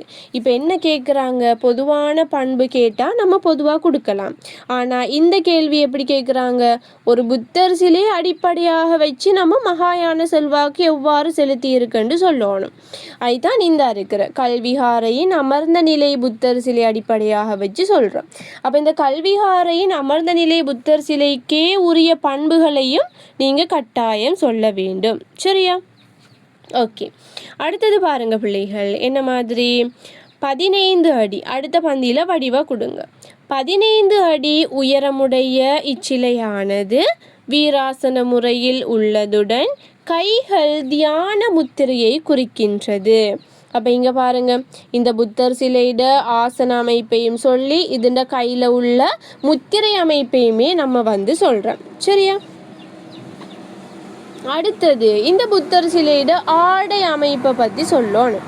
இந்த புத்தர் சிலையோட ஆடை அமைப்பை பற்றி சொல்லணும். ஆடை அமைப்பு எவ்வாறு நிர்மாணிக்கப்பட்டுள்ளது அப்படின்ட்டு அதோடு சேர்த்து எழுதுங்க. எப்படி? இச்சிலையில் இரட்டை மடிப்புகளையுடைய காவியுடை உடலுடன் ஒட்டி உடல் அங்கங்கள் ஊடுருவி தெரியும் வகையில் காவியுடை காணப்படுகின்றது. இது பிள்ளைகள் அனுராதபுர காலத்தில் சொல்லியிருந்தோம். என்ன? ஒற்றை மடிப்புடன் கூடிய காவியுடை. ஆனால் பொலனறுவை கால புத்தர் சிலைகளில் இரட்டை மடிப்புகளையுடைய காவியுடை காணப்படுகின்றது. சரியா? அத்துடன் வட்ட வடிவமுடைய முகம், ஒடுங்கிய நெற்றி, அரைவாசி திறந்த கண்கள், பெரிய காது, வலஞ்சுழியாக சுருண்ட கேசம் போன்ற அமைப்பும் காணப்படுகின்றது. இப்போ என்ன, இவட முகப்பாவனையை பற்றி சொல்லியிருக்கோம். இவட அந்த தலைப்பகுதி, கழுத்துக்கு மேற்பட்ட பகுதியில் உள்ள விடயத்தை நம்ம சொல்லியிருக்கோம். எப்பவுமே ஒரு புத்தர் சிலை விடையா நீங்கள் எழுதும்போது பிள்ளைகள் ஒன்று அவட உச்சந்தலையிலிருந்து கால் பகுதி வரைக்கும் நீங்கள் விடைய கொடுக்கணும், அல்லது அவட கால் பகுதியிலிருந்து உச்சந்தலை வரைக்கும் நீங்கள் விடைய கொடுக்கணும். அழகா வடிவா ஒவ்வொரு விடயத்தையும் ஸ்டெப் பை ஸ்டெப்பாக ஒன்று கீழே ஒன்றா கொடுங்க. எழுதின விடையே திரும்ப திரும்ப எழுதுறது, விட தெரியாமல் குழப்பி சும்மா அங்கேயும் இங்கேயும் ஒவ்வொரு துண்டா போட்டு எழுதுறது, இவ்வாறு எழுதுறது எல்லாத்தையுமே நீங்கள் ஸ்டாப் பண்ணுங்க. நீங்கள் எழுதுகிற விடைய அழகா வடிவாக ஒவ்வொன்றுக்கு கீழே ஒவ்வொன்றா திருத்துறவங்களுக்குமே உங்களோட விட பேப்பரை திருத்துறதுக்கு விருப்பம் வர அளவுக்கு நீங்கள் விடைய எழுதணும். சும்மா போட்டு ஏனோ தானோண்டு கட்டுரை கணக்கில் அப்படியே ஒரு பேஜ் ஃபுல்லாக ஒரு இடைவேளி விடாமல் எழுதிட்டு போகக்கூடாது. அவங்களுக்கு விளங்காது நீங்கள் என்ன எழுதியிருக்கீங்க, உங்களோட பேப்பரை திருத்தவே விருப்பம் வராது. அப்போ நீங்கள் விட எழுதுறது ஓகே, ஆனால் உங்களோட பேப்பரை திருத்துறவங்களுக்கும் உங்களோட பேப்பரை திருத்த விருப்பம் வர அளவுக்கு நீங்கள் விட எழுதுங்க. அதே நேரம் முக்கியமான பாயிண்ட்ஸல் வார நேரம் வேறு கலர் பெண்ணால் நீங்கள் அதுகளை கொடுங்க. அந்த விடைய வேறு கலர் பெண்ணால் நீங்கள் கொடுங்க. சரியா? ஓகே, அடுத்தது எழுதுங்க பிள்ளைகள். இவட முகப்பாவனையை சொல்லியாச்சு. அடுத்தது இவட உள்ளம் தொடர்பாக சொல்லணும். உள்ளம்ண்டா என்ன? இவட இந்த ஹார்ட், அதாவது இவட ஆன்மீக பண்பு தொடர்பாக சொல்லணும். என்ன மாதிரி? புத்த பெருமானின் முகத்தில் கருணை, சாந்தம் போன்ற ஆழ்ந்த ஆன்மீக பண்புகளும் காணப்படுகின்றது. புத்தரோட உடல் அமைப்பை சொல்லியாச்சு, இவரோட பாதத்தை சொல்லியாச்சு, இவரோட முத்திரை அமைப்பை சொல்லியாச்சு, ஆடை அணிகலன்னு சொல்லியாச்சு, அடுத்தது முகப்பாவனையை சொல்லியாச்சு, அடுத்தது இவரோட உள்ளம் தொடர்பாக சொல்லியாச்சு. சரியா? அடுத்தது இந்த புத்தர் சிலைக்கு பின்னாடி பாரிய தோரண அமைப்பொண்டு காணப்படுது. இங்கே பாருங்க, இந்த புத்தர் சிலைக்கு பின்னால் பிள்ளைகள் தோரண அமைப்பொன்று இருக்கிறதையும் நன்றாக பாருங்க. இங்கே பாருங்க, இந்த புத்தர் சிலைக்கு பின்னால் தோரண அமைப்பொண்டு காணப்படுது. இதை பாருங்க. அப்போ இவருக்கே உரிய பண்புல இதெல்லாம் வரலாம். சரியா? இந்த பாரிய இந்த தோரண அமைப்பையும் பாருங்க. அதுக்கு கீழே அடுத்த பந்தியில் அழகான முறையில் விடைய கொடுங்க. என்ன மாதிரி? இவ்வாறு சிறப்புடைய இப்புத்தர் சிலைக்கு பின்னால் ஒரு தோரண அமைப்பும் காணப்படுகின்றது. சரியா? தோரணத்தில் குறுக்காக உள்ள 3 கற்பாலங்களின் ஓரத்தில் மகரவாயில் சிறுபுடைப்பு முறையில் பொழியப்பட்டுள்ளதோடு சிலைக்கு பின்னால் அரைவட்ட வடிவில் பொழியப்பட்ட வில்வளைவு வடிவில் மலர்ந்த தாமரை அமைப்பு 10 காணப்படுகின்றது. சரியா? அதோடு சேர்த்து கொடுங்க. இப்பகுதியில் இருபுறத்தில் 2 விமானங்கள் உள்ளன. அவற்றில் புத்தர் சிலை 2 வீதம் பொழியப்பட்டுள்ளது. சரியா? ஓகேயா? இதுவரை அடுத்த பந்தி ஃபுல்லாக முடிஞ்சிட்டாரு. இப்போ இதுக்கு அடுத்த பந்தியில் நீங்கள் அடுத்த விடயத்தை கொடுக்க வேண்டும். என்ன மாதிரி? இனித்தான் நம்ம விடைக்கே வரப்போகிறோம் அவங்க கேட்ட கேள்விக்கு. இப்போ இந்த சமாதி புத்தர் சிலை அடிப்படையாக வச்சு தானே சொன்னாங்க. சமாதி புத்தர் சிலையை பற்றி சொன்னோம், அதுக்கே உரிய பண்புகளை சொன்னோம். அப்போ அந்த புத்தர் சிலை உரிய ஊடகங்கள் அது எல்லாமே சொல்லியாச்சு. அடுத்தது நம்ம சொல்ல போகிறது இந்த புத்தர் சிலையில் உள்ள இந்த மகாயான எண்ணக்கரு எவ்வாறு செல்வாக்கு செலுத்தி இருக்கு, மகாயான எண்ணக்கரு எவ்வாறு செல்வாக்கு செலுத்தி இருக்குன்னு பார்ப்போம். சரியா? அடுத்த பந்தியில் வடிவாக கொடுங்க. என்ன மாதிரி? இவ்வாறு சிறப்புமிக்க புத்தர் சிலையானது மகாயான பௌத்த எண்ணக்கருவின் அடிப்படையில் நிர்மாணிக்கப்பட்டுள்ளதை இந்த சந்திரா விக்ரமகே கருத்து தெரிவிக்கிறார். இதை நீங்கள் கொடுத்தாலும் ஓகே, கொடுக்காட்டிலும் பிரச்சனை இல்லை, கட்டாயம் இல்லை. சரியா? அடுத்தது என்ன மாதிரி? சிறிய விமானங்களினுள் உள்ள சிலைகளுடன் பிரதான சிலையும் சேர்ந்து மொத்தமாக 5 சிலைகள் இங்கே காணப்படுகின்றன. மகாயான பௌத்த மதத்தின் எண்ணக்கருக்கு இணங்க 5 சிலைகளும் மகாயான இப்போ தான் விடைக்கே வரப்போகிறோம் பிள்ளைகள். மெயினான விஷயம் இதுதான், நோட் பண்ணிக்கொள்ளுங்க தேவையான பிள்ளைகள். மகாயான பௌத்த மதத்தின் எண்ணக்கருக்கிணங்க 5 சிலைகளும் மகாயான பஞ்ச தியான நிலை புத்தர் சிலைகளை அடையாளப்படுத்துவதாக குறிக்கப்பட்டுள்ளது. சரியா? இவ்வாறு பொலனறுவைண்ட பாரிய அமர்ந்த நிலை புத்தர் சிலை வந்து காணப்படுவதோட இதில் பிள்ளைகள் என்ன மாதிரி என்றா, இந்த புத்தர் சிலையில் அதாவது மகாயான பௌத்த பண்புகளும் அதன் செல்வாக்கும் மேலே குறிப்பிட்டப்பட்டவாறு மிகச்சிறப்பாக காணப்படுகின்றது. இது மாதிரி ஒரு சின்ன என்ன முடிவுரோண்டு கொடுத்து விடுங்க. அப்போ மெயினாக மகாயான செல்வாக்குன்னு சொல்கிறது கொஞ்சம் தான் நம்மளுக்கு தந்திருக்காங்க. அந்த புத்தர் சிலைக்கே உரிய பண்புகளை சொல்லி அழகாக ஸ்டெப் பை ஸ்டெப்பாக விடையை கொடுத்தீங்கன்னா உங்களோட விடை ஒரு பக்கமும் அங்கால சைடில் அரை பக்கமும் உங்களோட விடை வரும். 8 புள்ளிக்குரிய முழுமையான விடயத்தை நீங்கள் உள்ளடக்கி இருந்தீங்கண்டா உங்களுக்கான 8 புள்ளி ஃபுல்லாக கிடைக்கும். சரியா? அப்போ இந்த கேள்வி எல்லாருக்குமே கிளியர் ஆகிட்டா அல்லது ஏதாவது சந்தேகங்கள் இருக்கா? இந்த கேள்வி உங்களுக்கு கிளியர் ஆகிட்டா அல்லது ஏதாவது சந்தேகங்கள் இருக்குதா?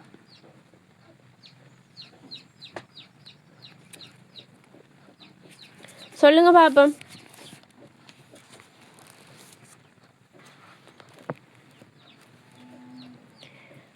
அனுராதபுரம் பொலனறுவை கண்டிக்கால புத்தர் சிலையோட வளர்ச்சி கட்டம் அப்படின்னு கேட்டாங்கண்டா ஒவ்வொரு கால புத்தர் சிலைக்குரிய பண்புகளை சொல்லி போனீங்கண்டா ஓகே. இப்போ என்ன உதாரணமாக அவரோட ஆடை அமைப்பு எடுத்துக்கொண்டோம்டா அனுராதபுர காலம் என்ன ஒற்றை மடிப்பு, பொலனறுவை காலம் இரட்டை மடிப்பு, கண்டிக்காலம் அலை வடிவம். ஊடகத்தை எடுத்துக்கொண்டோம்டா அனுராதபுரம் கருங்கல், பொலனறுவை கருங்கல். ஆனால் கண்டி காலத்தில் சுண்ணாம்பு செங்கல்ல ஊடகமாக பயன்படுத்துகிறாங்க, தங்க முலாமிடுறாங்க, வர்ணமிடுறாங்க. இதெல்லாமே அந்த வளர்ச்சி, இதைத்தான் வளர்ச்சி என்று சொல்கிறேன். இப்படி ஒவ்வொரு புத்தர் சிலைக்குமே உரிய அந்த வளர்ச்சி கட்டங்கள் அப்படி என்று கேட்டாங்கண்டா நீங்கள் இதுகள் ஒவ்வொன்றையும் அழகாக கொடுத்தாலே போதும். சரியா? விளங்கிட்டா பிள்ளைகள்? உங்களுக்கு எல்லாருக்குமே கிளியர் தானே? எல்லாருக்குமே ஃபுல்லாக திருப்தி அழகாக கிளியராக இருக்குது தானே பிள்ளைகள்? இன்றைக்கி பார்த்த 15 புள்ளிக்குரிய விடை எழுதுகிற மெத்தட்ஸ், அதே நேரம் விடை எப்படி கொடுக்கணும் எல்லாமே ஃபுல்லாக கிளியர் தானே? ஓகே, அல்ஹம்துலில்லாஹ் பிள்ளைகள். ஓகே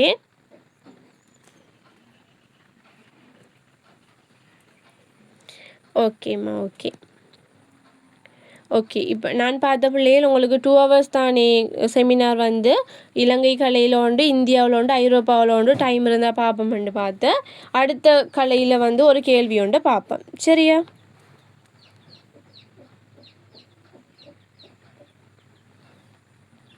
கண்டிக்கால புத்தர் சிலைகளோட பொது பண்பண்டு எடுத்துக்கொண்டோம்டா குட்டீஸ், அதில் ஊடகம் மாற்றம் அடையுது. ஊடகம் என்ன?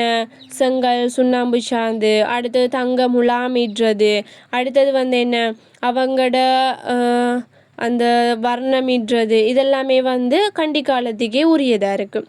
அடுத்தது அவங்களோட ஆடை அமைப்படுத்தி கொண்டோம்டா உடலோடு ஒட்டியவாறு உடல் அங்கங்கள் ஊடுருவி தெரியும் வகையில் அலை வடிவத்தில் அவங்களோட காவி உடை காணப்படுகின்றது. சரியா? அடுத்தது அவங்களோட முக பாவனைகள் எடுத்துக்கொண்டோம்டா அதில் முழுமையாக நேரே பார்த்தவாறு திறந்த விழிகள் காணப்படுது. அப்போ முழுமையாக நேரே பார்த்தவாறு திறந்த விழிகள் காணப்பட்ட பிள்ளைகள் அந்த கண்டிக்கால புத்தர் சிலைகளில் ஆன்மீக பண்புகள் மிக குறைவாக காணப்படுகின்றது. ஆன்மீக பண்புகள் அங்கே இல்லை. அப்போ அவங்களோட அந்த மூக்கு, கண், வாய், அவங்களோட ஆடைய அந்த தலைமுடி இதுகளெல்லாம் நீங்கள் கொடுக்கலாம். சரியா? அடுத்தது அவங்க அந்த கண்டிக்கால புத்தர் சிலைகளில் அந்த பின்னாடி தோரண அமைப்பு, அலங்கார வேலைப்பாடுகளுடன் கூடிய தோரண அமைப்பு காணப்படுகின்றது. கொடியிலை அலங்காரங்களுடன் கூடிய அந்த தோரண அமைப்பு அதுகளையும் நீங்கள் கொடுக்கலாம். அடுத்தது என்ன? இந்த கண்டிக்கால புத்தர் சிலைகளில் துணையாக நின்ற நிலை புத்தர் சிலையோ அமர்ந்த நிலை புத்தர் சிலையோ இரு பக்கத்திலையுமே காணப்படும். அதையும் நீங்கள் கொடுக்கலாம். இவ்வாறு இந்த கண்டிக்காலத்துக்கே உரிய பண்புகளுமே பிள்ளைகள் காணப்படுது. அதையும் நீங்கள் கொடுங்க. சரியா? ஓகே. இப்போ கிளியர் ஆகிட்டா மகள்? இந்த சந்தேகம் கேட்ட புள்ள வந்து கிளியர் ஆகிட்டா?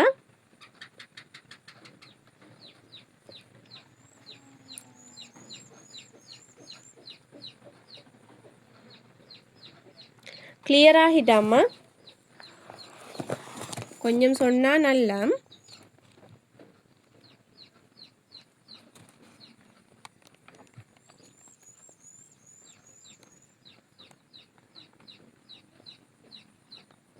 ஓகேம்மா, ஓகே. வேறு ஏதாவது சந்தேகங்கள் இருக்கா? உங்களுக்கான டைம் தான், கொஞ்சம் கேளுங்க. உங்களுக்கு என்னென்ன சந்தேகங்கள் இருக்கோ அதுகளை நீங்கள் கேட்டு தெரிஞ்சு கொள்ளலாம்.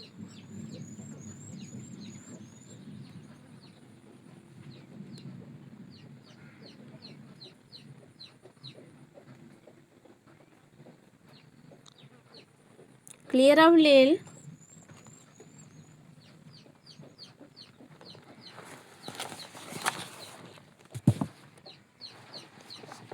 ஓகே, வேறு ஏதாவது சந்தேகங்கள் இருக்கா? கொஞ்சம் குயிக்காக கேளுங்க.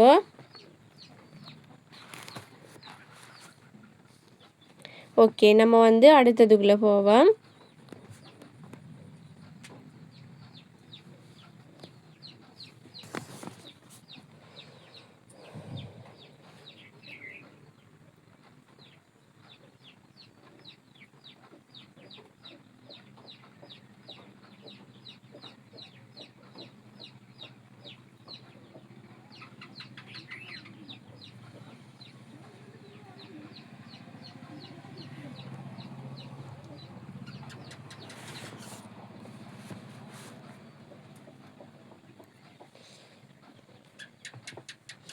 ஓகே, அடுத்தது வந்து பிள்ளைகள் இந்திய கலையில் ஒரு கேள்வி ஒன்று பார்ப்போம். சரியா? இந்திய கலையில் ஒரு கேள்வி ஒன்று பார்ப்போம். எல்லாருமே வந்து நல்லா கவனிச்சு கொள்ளுங்க. ஓகே, இன்றைக்கு எங்கிட்ட செமினார் டேமே வந்து பார்ட் 2 பகுதி நாங்கள் பார்க்குறோம். இன்றைக்கு நைட் பார்ப்போம். ஓகே, ஓகேம்மா, ஓகே. கவனிங்க. இன்றைக்கு வந்து பாப்பம் பிள்ளைகள். அடுத்தது வந்து இந்திய கலையில் ஒரு எதிர்பார்க்கையில் ஒன்றாக காணப்படுறதான் வந்து இந்த பாரோத், சாஞ்சி தூபி, இந்த தூண் வகைகள் இதுக்குள்ளே இருந்தும் கேள்விகள் வரலாம். சரியா? அதில் ஒரு கேள்விகளை தான் இன்றைக்கு பார்ப்போம். இந்தியாவில் வந்து பிள்ளைகள் மௌரிய சாத்தவாகன காலத்தில் வந்து ஆரம்பித்த இந்த பௌத்த கலை வந்து பிற்காலத்தில் வந்து இந்தியாண்ட அனைத்து கலைகள்லையுமே வந்து செல்வாக்கு செலுத்தினுச்சு. கட்டடம், சிலைகள், அடுத்தது வந்து தூண் வகைகள், அடுத்தது அவங்களோட அந்த ஓவிய பகுதிகள் எல்லாத்துலேயுமே வந்து செல்வாக்கு செலுத்தினுச்சு. சரியா? முதலாவது கேள்வியை பாருங்கள் பிள்ளைகள். இந்த மௌரியர்களோட காலத்தில் நிர்மாணிக்கப்பட்ட பௌத்த நினைவு சிலைகள் இரண்டினை குறிப்பிடுக அப்படின்ட்டு 2 புள்ளிக்கு வந்துச்சுண்டா என்ன மாதிரி விட கொடுப்பீங்க? இப்போ தெரிஞ்ச பிள்ளை யாராவது சொல்லுங்கள் பார்ப்போம். நீங்கள் மைக் ஆன் பண்ணி அழகான முறையில் சொல்லலாம், அல்லது செட் பாக்ஸில் போடலாம். மௌரிய காலத்தில் உள்ள சிலைகள் தெரியும் தானே உங்களுக்கு? மௌரிய நந்தகார் தூண் இந்த இருக்காரு. அடுத்தது பாருங்க சாரநாத் தூண்ட உச்சி. அடுத்தது என்ன? இந்த இருக்கு ராம்பூர்வா தூண்ட உச்சி. அடுத்தது வந்து இவ்வளவும் தான். இது 3மே வந்து மௌரிய காலத்தில் நிர்மாணிக்கப்பட்ட சிலைகளாக காணப்படுது. இதுகளை நீங்கள் கொடுக்கலாம், இதில் ஏதாவது 2. சரியா?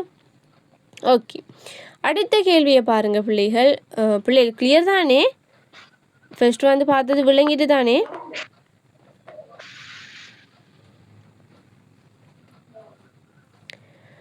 ஓகே, அடுத்தது கவனிங்க பிள்ளைகள். பாரோத் கலைஞர்கள் இருக்காங்க தானே? மைக்கை மியூட் பண்ணுங்கம்மா.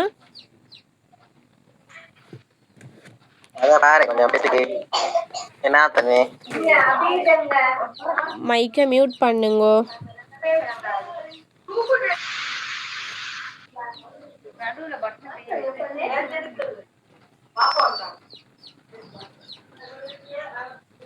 இதையா பார்த்து கொண்டிருக்கிறேன். இதை பாரு, என்ன இங்க பாரு பாரு. இப்ப நான் மைக்கை மியூட் பண்ணுங்க பிள்ளைகள், மைக்கை மியூட் பண்ணுங்க. Okay, okay. 2வது கேள்வியை பாருங்க பிள்ளைகள். என்ன மாதிரியண்டா இந்த பாரோத் கலைஞர்கள் இருக்காங்க தானே? பொதுவாகவே இந்த இந்திய கட்டடக்கலை எடுத்துக்கொண்டோம்டா இதில் தூண் வகைகளும் காணப்படுது. அடுத்தது சாஞ்சி தோரண அமைப்பும் காணப்படுது. அடுத்தது வந்து சாஞ்சி தூபி, அடுத்தது பாரூத் கல்வேலி. இந்த சாஞ்சி தோரணம், சாஞ்சி தூபி, இந்த பாரூத் கல்வேலிகள் எடுத்துக்கொண்டோம்டா இது வந்து பிள்ளைகள் இதை நீங்கள் வந்து ஃபர்ஸ்ட்டு பாருங்கள் என்ன மாதிரியண்டா. முதலாவது இங்கே பாருங்க, இந்த சாஞ்சி தூபிட கட்டடக்கலை அமைப்பு பாருங்க. இந்த சாஞ்சி தூபிட கட்டடக்கலை அமைப்பை பார்த்தீங்கன்னா உங்களுக்கு அழகாகவே விளங்கும் என்ன மாதிரி இருக்கு அப்படின்னா. இதானே வந்து சாஞ்சி தூபி. இந்த சாஞ்சி தூபியில் இந்த முன்னாடி நிர்மாணிக்கப்பட்டிருக்கிற இதுதான் பிள்ளைகள் சாஞ்சி தோரணம். இதுதானே என்ன சாஞ்சி தோரணம். இதே மாதிரி இந்த சாஞ்சி தூபிட 4 திசைகள்லையுமே வந்து 4 சாஞ்சி தோரண அமைப்பு காணப்படுகின்றது. சரியா? இதே மாதிரி இந்த இருக்கு தானே, இந்த இருக்கு பாருங்க, இந்த போகிற இந்த அமைப்பு தான் என்னண்டா பாரூத் கல்வேலி. இதைத்தான் என்ன சொல்லுவோம், பாரூத் கல்வேலி அப்படின்னு சொல்லுவோம். ஏன் பாரூத் கல்வேலி என்றா இதுதான் வந்து அந்த சாஞ்சி தூபியை வந்து சுற்றி அமைக்கப்பட்டிருக்கிற கட்டடக்கலை அமைப்பாக காணப்படுது பாரூத் கல்வேலி. அப்போ ஆரம்பமாக காணப்படுறது இந்த இருக்கிற சாஞ்சி தூபி தான். இந்த சாஞ்சி தூபியில் உள்ள அங்கங்கள் தான் இந்த சாஞ்சி தோரணம், இந்த பாரூத் கல்வேலி இதுகள் எல்லாம். சரியா? ஓகே. அப்போ என்ன கேள்வி கேட்குறாங்கண்டா பிள்ளைகள், இந்த பாரூத் கலைஞர்கள் வந்து இந்த சாஞ்சி தூபியை சுற்றி நிர்மாணிக்கப்பட்டிருக்கிற இந்த இருக்கிற பாரூத் கல்வேலி இருக்குதானே, இந்த கல்வேலியை அலங்கரிக்கப்பட்டிருக்கிற அந்த விதத்தை பற்றி தான் கேட்குறாங்க இந்த இடத்துல. என்ன மாதிரி இந்த கல்வேலி அலங்கரிக்கப்பட்டுள்ளது, இந்த அலங்கரிப்பு தன்மை தொடர்பாக விளக்குக, சுருக்கமாக விளக்குகண்டு 5 புள்ளிக்கு கேட்டிருக்காங்க. அப்போ இவ்வாறு 5 புள்ளிக்கு கேட்ட பிள்ளைகள் நீங்கள் என்ன மாதிரி விட கொடுக்குற, வெறுமனே இந்த சாஞ்சி தோரணத்தை பற்றி மட்டும் இந்த பாரூத் கல்வேலியை மட்டும் நீங்கள் சும்மா சொல்லிட்டு போனால் ஓகேயா, அது சரியாக வருமா? என்ன மாதிரி 5 புள்ளிக்கு இந்த விடையை கட்டமைச்சு விட கொடுப்பீங்க? இது வந்து நீங்கள் கேள்வி விடையில் அந்த புள்ளியையும் பார்க்கணும், 5 புள்ளியா 8 புள்ளியாண்டு. அப்போ 5 புள்ளிக்கு கேட்டிருக்காங்க அப்படின்னா நீங்கள் வந்து அதுக்கேற்ற மாதிரி தான் விடையை கொடுக்கணும். சும்மா 5 புள்ளி தானே எனக்கு ஃபுல்லாக தெரியும் அப்படி என்று சொல்லிட்டு ஃபுல்லாக தாள் கணக்கில் எழுதி கொண்டு போகக்கூடாது. அப்படி எழுதுனீங்கன்னா இந்த கேள்வியில் நீங்கள் டைம் எல்லாம் எடுத்தீங்கன்னா அங்கால சைடு இருக்கிற கேள்விகள்லாம் செஞ்சு கொள்ள மாட்டீங்க. சரியா? அங்கால சைடு இருக்கிற கேள்விகள் எல்லாத்தையுமே வந்து நீங்கள் விட்டுருவீங்க, டைம் போதாமல் போயிடும். பெரும்பாலான பிள்ளைகளோட பிரச்சனை என்னண்டா, டீச்சர் எனக்கு எல்லா விடையும் தெரியும் ஆனால் எனக்கு டைம் போதா, டீச்சர் எனக்கு எல்லா விடையுமே முழுமையாக எழுதுறதுக்கு தெரியும், விடை எனக்கு எல்லாமே பாடம் ஆனால் எனக்கு எழுத டைம் போதா, பேப்பரை பறிச்சிட்டு போயிட்டாங்க. இதுதான் எங்களோட பிள்ளைகள் எக்ஸாம் செஞ்சுட்டு வந்து சொல்கிற ஒரு வசனம். இதை நீங்கள் சொல்லிடக்கூடாது. நீங்கள் இப்போதிலிருந்தே டைம் மேனேஜ்மெண்ட் பண்ணி டைமுக்குள்ளே விடை எழுதுறதுக்கு பழகணும். அந்த உரிய புள்ளிக்கு எந்த அளவுக்கு விட கொடுக்கணும் அப்படின்னு நீங்கள் ஃபர்ஸ்ட் வந்து பழகி இருக்கணும். ஆரம்பத்திலிருந்தே நீங்கள் விட எழுதுகிற கட்டமைப்பு முறைகளை எழுதி பழகி இருக்கணும். அப்போ தான் உங்களால் முழுமையான விடையை கொடுக்கவும் ஏழுமா இருக்கும், அதே நேரம் டைமுக்குள்ளே விடையை கொடுக்கக்கூடிய அளவுலையும் இருக்கும். சரியா? ஓகே. அடுத்தது கவனிங்க, இந்த கேள்விக்கு என்ன மாதிரி விட கொடுக்குற. இப்போ கேள்வியை வந்து சுற்றி வளைச்சி விளங்காத மாதிரி கேட்டுருப்பானுவல், ஆனால் விட எல்லாமே ஒன்று தான் பிள்ளைகள். இப்போ சுருக்கமாக பாரூத் கல்வேலி தொடர்பாக விளக்குகின்றாலும் அதுதான் விட. இவங்க இப்போ கேட்டிருக்கிற இந்த கேள்விக்கு மைதான் விட. இந்த கேள்வி எப்படி, இந்த சுருக்கமாக பாரூத் கல்வேலி தொடர்பாக விளக்குக அப்படி என்று சொல்கிற கேள்வி எப்படியெல்லாம் மாற்றி எடுக்கலாம் தெரியுமா? உதாரணமாக இந்த பாரூத் கலைஞர்களால் நிர்மாணிக்கப்பட்ட சாஞ்சி தூபியை சுற்றி நிர்மாணிக்கப்பட்டுள்ள கல்வேலிகளை அலங்கரித்த விதத்தினை சுருக்கமாக ஆராய்க, இப்படி கேட்கலாம். அப்போ என்னடா அந்த கல்வேலி அலங்கரித்திருக்கிற விதம்? வெறும் அலங்கரிப்புன்னு கேட்டால் வெறும் அந்த செதுக்கலையும் அந்த உருவங்களோட பேரையும் அந்த அலங்கரிக்கப்பட்டிருக்கிறதை மட்டும் சொன்னால் போதும் தானே? அதுதானே கேள்வியை கேட்டிருக்கானுவல். அதை மட்டும் கொடுத்தா ஓகே, 5 வரியில் 5 பாயிண்ட்ஸை கொடுத்து விட்டால் எங்களோட விட வந்து ஃபுல்லாக ஓகே, நான் எல்லா கேள்விக்கும் விட எழுதிட்டு வந்திருக்கேன், எனக்கு வந்து ஏ ரிசல்ட்ஸ் வரும், இப்படியா நினச்சி கொண்டிருக்கிற? இல்லை, நீங்கள் எழுதிட்டு வந்திருக்கிற விட வந்து பிள்ளையான விட. கேள்வி எப்படி தான் அவனால் கேட்டிருந்தாலும் நீங்கள் விட கொடுக்குற ஸ்டைல் வந்து வேறு மாதிரி இருக்கணும். பார்த்தா ஒரு புள்ளியை கூட குறைக்கிறதுக்கு இடம் கொடுக்காத அளவுக்கு நீங்கள் விடை எழுதிட்டு வரணும். சரியா? சும்மா இதானே கேட்டிருக்காங்க, அப்போ அதை மட்டும் கொடுக்குற. கேட்ட கேள்விக்கு அதை மட்டும் கொடுத்து விட்டா நீங்கள் சரியான விட கொடுத்துருந்தாலும் உங்களோட விட வந்து இவ்வளோ தான் இருக்கும் உங்களோட பேப்பரில். உங்களோட விட வந்து இவ்வளோ தான் இருக்கும் உங்களோட பேப்பரில். அப்போ 5 புள்ளிக்கு இவ்வளோவா விட வரும் யோசிப்பானுவல் பாப்பானுவல். இப்போ இந்த ஒரு 3-4 வரிக்கு 5க்கு 5 புள்ளியை போடையிலுமா ஏலவல்ல? நல்லா யோசிச்சு பாருங்க. இதே ஒரு தமிழ் பாடம் எடுத்த புள்ளியாக இருக்கட்டும், ஜோக்ரஃபியாக இருக்கட்டும், வரலாறாக இருக்கட்டும், பொலிட்டிக்கலாக இருக்கட்டும், இந்த புள்ளிகள் 5 புள்ளிக்கு எவ்வளோ எழுதுமோலன்ட்டு அதுவள்கிட்ட கேட்டு பாருங்க. அப்போ அப்படி அந்த புள்ளிகள் எல்லாம் தாழ்த்தாளாக விடெழுதுகிற இடங்களில் நம்ம 5 புள்ளிக்கு 5 பாயிண்ட்ஸில் இப்படி 5 கோடாக விட எழுதிட்டு வந்தால் இது நியாயமா? நான் சரியாக தானே விட எழுதியிருக்கேன், எப்படி எனக்கு பிள்ளையா வார, எப்படி ரிசல்ட்ஸ் குறைஞ்சி வார? நான் ரீகரெக்ஷன் போட போகிறேன். ரீகரெக்ஷன் போட்டாலும் மைதான் வரும். ஏன்? நீங்கள் விட எழுதினது ஓகே சரிதான், ஆனால் எழுதின ஸ்டைல் அந்த மொடல் புள்ளியில் அந்த கேட்ட கேள்விக்குரிய விடையை நீங்கள் வடிவாக ஸ்டெப் பை ஸ்டெப்பாக கொடுக்கணும். அதுதான் ரொம்ப ரொம்ப முக்கியம். நீங்கள் சும்மா நினச்சிடக்கூடா ஓ மீது தானே கொடுத்துருக்கு, ஓகே நான் சரியாக விட கொடுத்துருக்கேன்னு. மற்ற புள்ளிகள் அந்த 2 புள்ளி 5 புள்ளிக்கு படுற பாட்டையும் நம்ம எழுதுகிற விடையும் நீங்கள் ஒப்பிட்டு யோசிச்சு பார்க்கணும். அதுலேயும் நம்மளோட சித்திர பாடத்தில் எவ்வளோ இலகுபடுத்தி நம்மளே தந்திருக்காங்க. நீங்கள் கூட எழுதவும் தேவையில்லை, உரிய விடையை அழகாக முறையாக எழுதுங்க, அவ்வளோதான் நம்மளுக்கு முழுமையான புள்ளி கிடைக்கும். அதுலேயே நம்ம விட பாடமாக்கி எழுதுறல்லையே முன்னுக்க ஒரு பாயிண்ட்ஸ் நம்மளுக்கு இருக்கு அப்படின்ட்டு அதுக்குரிய படம் தந்திருப்பானுவல். அந்த படத்தை பார்த்து முழுமையாக நம்ம விளங்கி எடுத்துக்கொண்டோம்டா அந்த படத்தில் உள்ள விடயங்களை நம்ம அப்படியே விடைய எழுதுகிறோம், அவ்வளோதான் நம்மளோட சித்திர பாடம். மற்ற பாடங்கள் மாதிரி ஜென்ரல் நாலேஜை யோசிங்க, அப்படி எடுங்க, அங்கே தேடுங்க, இங்கே தேடுங்க, ஒவ்வொரு வருஷமும் வர மாற்றங்களை பாருங்கள், அப்படியா நம்மளோட பாடம்? இல்லை, வெறும் இலகுவான பாடம். எல்லா பாடத்தையும் விட லேசாக எடுக்கக்கூடிய பாடம் நம்மளோட பாடம் தான். 2 சைட் ட்ராயிங்கை வச்சுருக்காங்க, தியரி ஒரு சைட், தியரியில் ஃபுல்லாக ரிசல்ட்ஸ் ஒன்றை தூக்கிலும் உங்களுக்கு 80-90க்கு மேலே மார்க்ஸ் எடுக்கலும். எங்களோட எதிர்பார்க்கை கருத்தரங்கில் வந்து அது அந்த பேப்பரில் உள்ள கேள்வி ஃபுல்லாகவே எதிர்பார்க்கை கேள்விகளை மட்டும்தான் அதில் இருக்குது. அதை ஃபுல்லாக சொல்லி கொடுத்தாலே போதும் உங்களுக்கு வந்து அதுவே உங்களோட 2 கைடையும் பெரட்டி தொடச்சி எடுக்கப்பட்ட கேள்விகள் தான் அது. அப்போ நீங்கள் பிள்ளைகள் விட எழுதுகிற நேரம் நல்லா அவதானித்து விடையை கொடுத்துடுவாங்க. பெரும்பாலும் பாய்ஸ் தான் இந்த பிள்ளையை விட்ரு எழுதுறதுக்கு சரியான மாய்ச்சல் பாய்ஸ் ஆக்களுக்கு. ஃபுல்லாக கேள்விக்குரிய விடைய ஃபுல்லாக இந்த தமிழ் எழுதுறது ஏனோ தெரியும் அவங்களுக்கு அவ்வளோ ஒரு கஷ்டமாக இருக்கிற. சும்மா சின்ன சின்ன விட எப்படி எழுதுவோம்னு தான் யோசிக்கிறேன். ஏலவல்ண்டாலே விரிவு தானே பிள்ளைகள், ஏலவல்ண்டாலே முழுமையாக விரிவு தான். அப்போ அந்த விரிவுக்கு ஏற்ற மாதிரி நீங்கள் விட கொடுத்தா தானே உங்களுக்கு புள்ளிகள் கிடைக்கும். நல்லா யோசிக்கணும் நீங்கள் பாய்ஸாக்கள் மிச்சம் நிதானம். ஏனண்டா இப்போ ஒரு யூனிவர்சிட்டியில் 600-700 பொம்பளை பிள்ளைகள் இருக்குது அப்படின்டா அந்த இடத்துல ஒரு 10-15-20 ஒரு 30க்குள்ளே தான் பாய்ஸாக்கள் இருக்கீங்க. அப்போ நீங்களும் யூனிவர்சிட்டி போகணும் படிக்கணும் என்ற ஒரு ஆசை ஆர்வத்தில் இருந்து நல்லா படிக்கணும். அப்போ தான் பிள்ளைகள் நீங்களும் அந்த இடத்துல நிற்கலாம். பெரும்பாலும் பாய்ஸாக்கள் இந்த மாய்ச்சல் படுறதால இந்த சோம்புறதால தான் என்ன நடக்கிற நிறைய போல விடுற. நீங்கள் தயவு செய்து இப்போவே எழுதி பழகுங்க, பழகினா தான் அந்த இடத்தையும் எழுதுறதுக்கு வரும். சரியா? சுருக்கமாக எழுதுறதுக்கு ஐடியா இல்லையா? ஷார்ட் நோட்ஸ் இல்லையா? ஷார்ட்டாக பாடமாக்கி இயலாதா? இந்த ஷார்ட் சுருக்கமெல்லாம் ஏலவல்ல இல்லை, ஏலவல் விரிவு. அப்போ அந்த ஏலவலுக்கு ஏற்ற மாதிரி தான் நீங்கள் விட கொடுக்கணும். ஓலவல் மாதிரி ஏலவலுக்கு விட கொடுக்குற பாயிண்ட்ஸ் தேடிக்கொண்டே தெரிகிற, சுருக்கமாக ஷார்ட் நோட்ஸ் இல்லையாண்டா தெரிகிற இல்லை பிள்ளைகள். ஏலவலுக்கு ஏற்ற அளவில் அந்த தகுதிக்கு ஏற்ற மாதிரி நீங்கள் விட கொடுத்தா தான் உங்களுக்கு புள்ளிகள் கிடைக்கும். அப்போ இந்த கேள்விக்கு என்ன மாதிரி விட கொடுக்குறேன்டா, ஃபர்ஸ்ட் வந்து இப்போ பாரூத் கல்வேலியை பற்றி தான் அவங்க கேட்டிருக்காங்க. கேள்வி அதுதான், நீங்கள் கொடுக்க போகிற விட அதுதான்.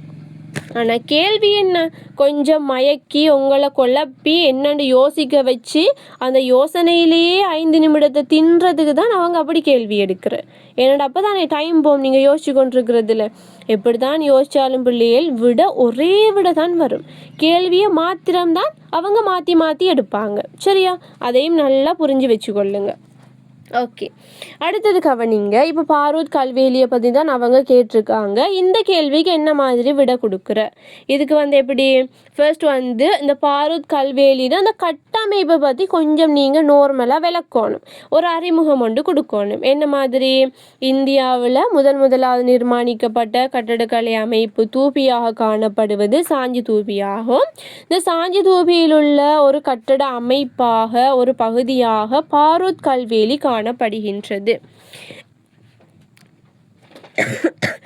இந்த பாரூத் கல்வேலியானது 7 அடி வீதம் உயரமுடைய 80 கற்றூன்களை கொண்டதாக காணப்படுவதோடு இது 300 அடி சுற்றளவை கொண்ட ஒரு பகுதியாக காணப்பட்டுள்ளது.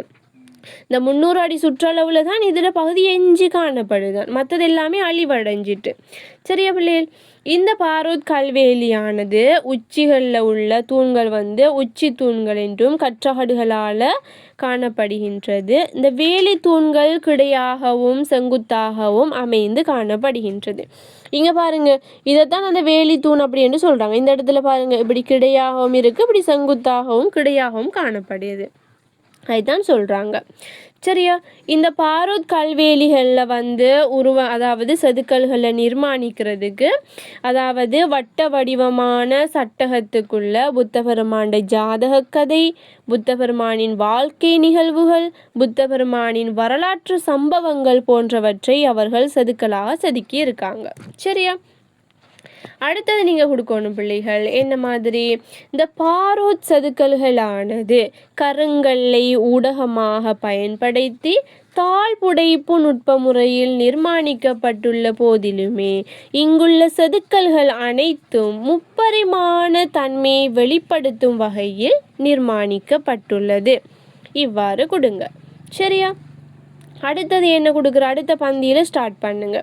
என்ன மாதிரி? இங்குள்ள செதுக்கல்களானது பல மெய்நிலைகளை கொண்ட மனித உருவங்களை உள்ளடக்கி நிர்மாணிக்கப்பட்டிருப்பது என்ன இந்த சிற்பிட திறமையை மேலும் வலுப்படுத்துவதாக காணப்படுகின்றது. இங்குள்ள செதுக்கல்கள் அனைத்தும் இயற்கை தன்மையை விட கற்பனை தன்மையை அதிகமாக கொண்டு நிர்மாணிக்கப்பட்டுள்ளது. சரியா?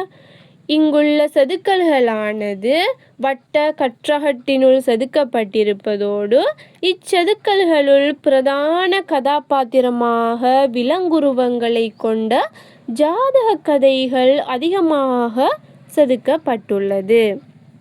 சரியா? இங்குள்ள ஜாதக கதைகளுள் பிரதான கதாபாத்திரம் பெரிதாக காட்டப்பட்டிருப்பது ஒரு சிறப்பான விடயமாக காணப்படுகின்றது. அடுத்தது கொடுங்க பிள்ளைகள். என்ன மாதிரி? வட்ட வடிவமான சட்டகத்துக்குள்ள பிரதான நிகழ்வுகளை சுருக்கமாக ஒரு தொடர்ச்சியான கதை கூறும் வகையில் நிர்மாணித்து செதுக்கப்பட்டிருக்கு. சரியா? அடுத்தது பிள்ளைகள், இங்குள்ள செதுக்கல்களில் யக்ஷி உருவங்கள் ஆபரணங்களை அதிகமாக அணிந்திருப்பதோடு பாரூத் செதுக்கல்கள் பௌத்த மதத்தை சாராத நம்பிக்கை வழிபாட்டு முறைகளோட என்ன யக்ஷி ஆண் உருவங்களும் யக்ஷா பெண் உருவங்களையும் உள்ளடக்கி நாகம் எண்ணம் கொண்ட அந்த உருவங்களையும் செதுக்கி உள்ளது. சரியா? இங்கே பிள்ளைகள் அடுத்த பந்தியில் வடிவா கொடுங்க. என்ன மாதிரி? பாரூத் கல்வேலி செதுக்கல்களில் புத்த பெருமானுக்கு பதிலாக அதிகமாக குறியீடுகளை பயன்படுத்தி இருக்காங்க. என்ன குறியீடுகள்? புத்த பெருமானுக்கு பதிலாக அரசமரம், தர்மச்சக்கரம், தாமரை, சந்திரக்குடை, வஜிராசனம், பாதம் போன்ற பல குறியீடுகளை உபயோகித்து இவர்கள் செதுக்கல்களை செதுக்கி இருக்காங்க. சரியா? அடுத்தது என்ன மாதிரி என்றால் யக்ஷி என்று சொல்லக்கூடிய பெண் உருவமானது அதிகமாக நிர்வாண நிலையில் காணப்படுகின்றது. இங்குள்ள யக்ஷியானது செழிப்பு எனும் விடயத்தோட தொடர்புடையதுடன் மரத்துடன் ஒட்டி காணப்படும் யக்ஷி பெண் உருவத்தை கொண்ட செதுக்கல் அதிக அளவில் இங்கு காணப்படுகின்றது. ஏன் அந்த யக்ஷி உருவம் அந்த மரத்தோடு ஒட்டி காணப்படுதுன்னு தெரியுமா? அவங்களோட ஒரு மத நம்பிக்கை, ஒரு கோட்பாடு தான். என்ன மாதிரி? இந்த ஒரு பெண்ணொருத்தி மரம் ஒன்றை கட்டி தழுவி இருந்தாண்டா அந்த மரம் பூத்து காய்க்கும் என்று ஒரு பழைமையான இந்தியர்களோட நம்பிக்கை வழிபாடுகளை பின்பற்றி தான் அவங்க அந்த கோட்பாடை பின்பற்றி இருக்காங்க. சரியா? இந்த பாரூத் செதுக்கல்கள் பிள்ளைகள் சாஞ்சி செதுக்கல்களை விட ஒரு உயிர்ப்பு தன்மை, ஒரு நுணுக்கமான தன்மை, ஒரு யதார்த்தபூர்வமான பண்புகளை வெளிப்படுத்தி இருக்கிற ஒரு கலைப்போக்குடனான தன்மையை காட்டி இருக்கு. சரியா? இதுகள் எல்லாமே என்ன ஒரு குறைவாக காணப்படுது இந்த சாஞ்சி செதுக்கலை விட இந்த பாரூத் செதுக்கல்கள்ல. சரியா? இந்த பாரூத் செதுக்கல்கள்ல என்ன அவங்க மெயினா சொல்லியிருக்காங்க, புத்த பெருமாண்ட ஜாதக கதைகள், வரலாற்று நிகழ்வுகள், வாழ்க்கை சம்பவங்கள் போன்றது தான் அவங்க செதுக்கி இருக்காங்க. உதாரணமாக ருருமிக்க ஜாதக கதை, மகாகபி ஜாதக கதை, சத்தந்த ஜாதக கதை, ருருமிக்க ஜாதக கதை, அடுத்தது குக்குர ஜாதக கதை, இதுகளெல்லாம் ஜாதக கதைகளுக்கு உதாரணமாக கொடுக்கலாம். அடுத்தது அவங்களோட வாழ்க்கையோட தொடர்புடையது என்ன, இந்த மகாமாயா தேவியின் கனவு, இதுகளை கொடுக்கலாம். இந்த அணையப்பட்டு சிட்டானோ ஜேத்தவனத்தை பூஜிக்கிறது, இதுகளை செல்லலாம். சரியா? அப்போ லாஸ்ட்டாக ஒரு முடிவு ரெண்டு கொடுங்க. என்ன மாதிரி, இந்த சாஞ்சி தூபியை சுற்றி நிர்மாணிக்கப்பட்ட இந்த பாரூத் கல்வேலியானது பல்வேறு நுட்ப முறைகளையும் செதுக்கல் வேலைப்பாடுகளையும் கொண்டு அலங்காரங்களுக்காக பல்வேறு ஜாதக கதைகளை முக்கியமாக எடுத்து நிர்மாணிக்கப்பட்டுள்ளது. இப்படி வடிவாக கொடுத்து விடுங்க. இது கிளியர் ஆகிட்டா பிள்ளைகள் உங்களுக்கு? இப்போ சொன்ன விடயம் உங்களுக்கு அழகாக விளங்கிட்டா என்ன மாதிரி விட கொடுக்குறேன்டு சொல்லுங்க பாப்பா.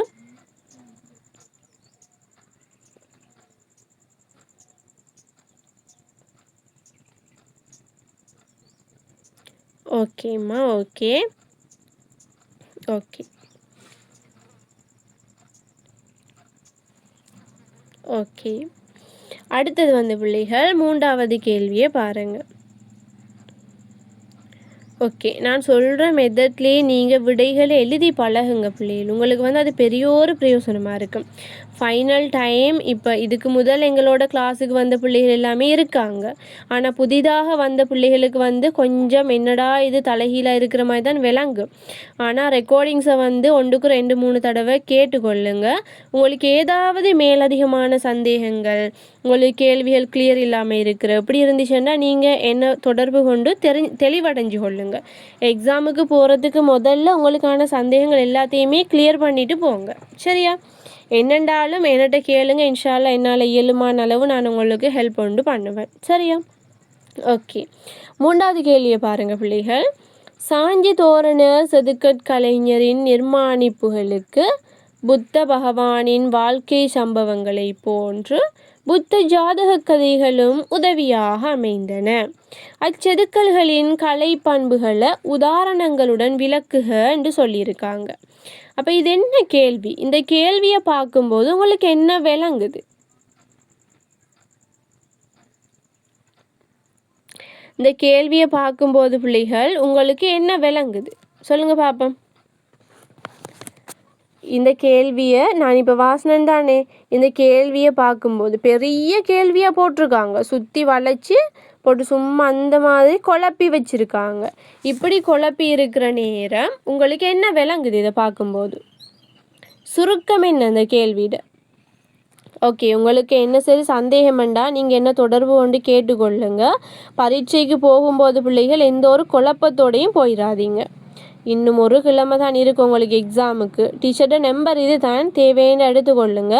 அப்படி உங்களுக்கு கிடைக்கலண்டா அன்சாஃப் சர்ட்டை நீங்கள் கேட்டு எடுத்துக்கொள்ளுங்க. சரியா?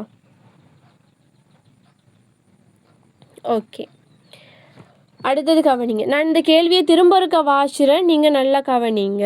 சாஞ்சி தோரண செதுக்கற் கலைஞரின் நிர்மாணிப்புகளுக்கு புத்த பகவானின் வாழ்க்கை சம்பவங்களை போன்று புத்த ஜாதக கதைகளும் உதவியாக அமைந்தன.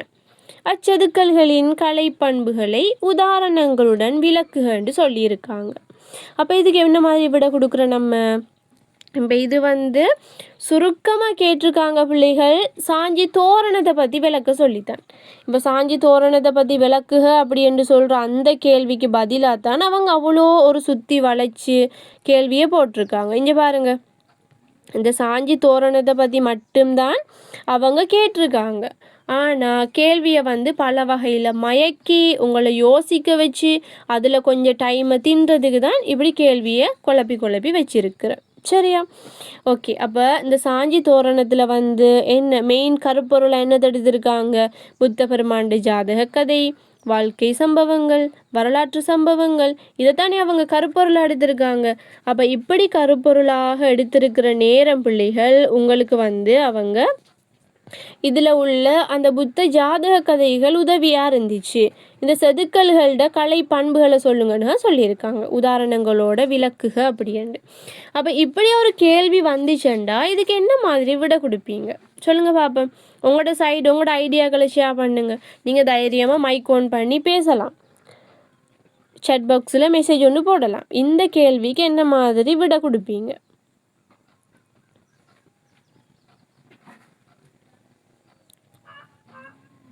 இந்த முறை ஃபைனலுக்கு வரும் பிள்ளைகள்.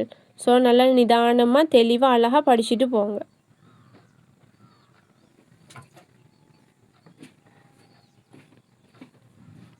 சொல்லுங்க பாப்போம், யாராவது ஒரு ஆள்?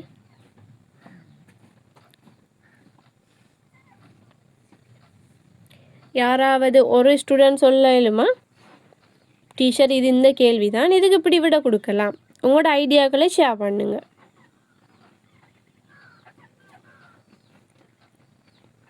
இப்போ செமினாராக இருந்தாலும் கிளாஸஸாக இருந்தாலும் வெறும் நாங்கள் மட்டும் பேசி கொண்டு போகிறதுல அர்த்தம் இல்லையே பிள்ளைகள். நீங்களும் பேசணும். உங்களுக்கு விளங்கி இருக்கா இல்லையான்னு அப்போ தான் எங்களுக்கு விளங்கும். ஓகே, நான் கேள்வியை திரும்ப வாசுறேன், கவனிங்க. சாஞ்சி தோரண செதுக்கட் கலைஞர்களின் நிர்மாணிப்புகளுக்கு புத்த பெருமானின் வாழ்க்கை சம்பவங்களை போல புத்த ஜாதக கதைகளும் உதவியாக காணப்பட்டன. அச்செதுக்கல்களின் கலை பண்புகளை உதாரணங்களை அடிப்படையாக கொண்டு விளக்குக. இந்த கேள்விக்கு எப்படி விட கொடுப்பீங்க?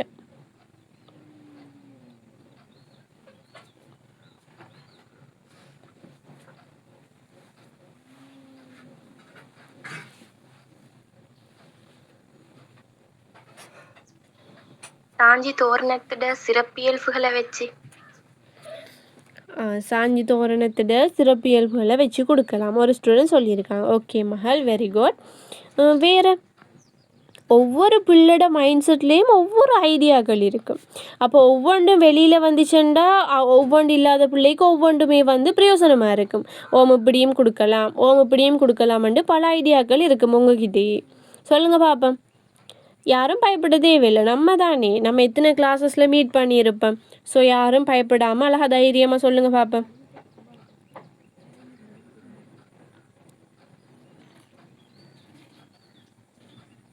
வேறு இன்னொரு ஆள் சொன்னாலும் போதும்.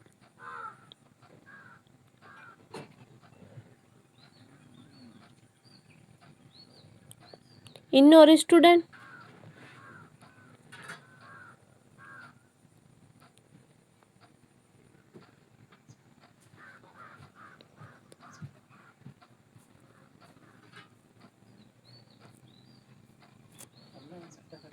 டூ ஹவர்ஸும் எங்களோட பிள்ளைகள் இருக்கிறதே சந்தோஷம். வந்ததில் அரைவாசி பிள்ளைகள் போயிட்டாங்க. எங்கள்கிட்ட படிக்கக்கூடிய பிள்ளைகள் அப்படியே டயர்டு, இந்த சோம்பரை ஒன்றுமே பார்க்காம அழகாக கிளாஸை கவனித்து கொண்டிருக்காங்க. நல்ல பிள்ளைகள். இது வந்து உங்களுக்கு எப்போவுமே கிடைக்காது. உங்களுக்கு இண்டே கிடைச்சிருக்கு, பயன்படுத்தி கொள்ளுங்கள். வாய்ப்புகளை மட்டும் விட்டுறக்கூடா. சரியா? ஓகே, எங்களோட பிள்ளைகளோட சத்தத்தை காண இல்லை. நம்ம வந்து இப்போ விட என்ன மாதிரி எழுதணும் அப்படின்ட்டு பார்ப்போம். சரியா? ஓகே, கவனிங்க. இங்கே சரியான மழை பிள்ளைகள் ஆயித்தான். இடைக்கிட நெட்வொர்க் எல்லாம் கொஞ்சம் போய் வந்து கொள்கிறாரு.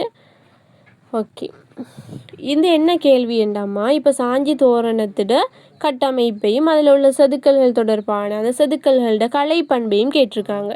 இப்போ வெறும் செதுக்கல்களோட கலை பண்பை மட்டும் தானே கேட்டிருக்காங்க அப்படின்ட்டு அந்த சாஞ்சி தோரண செதுக்கலை மட்டும் சொல்லிட்டா போகிற?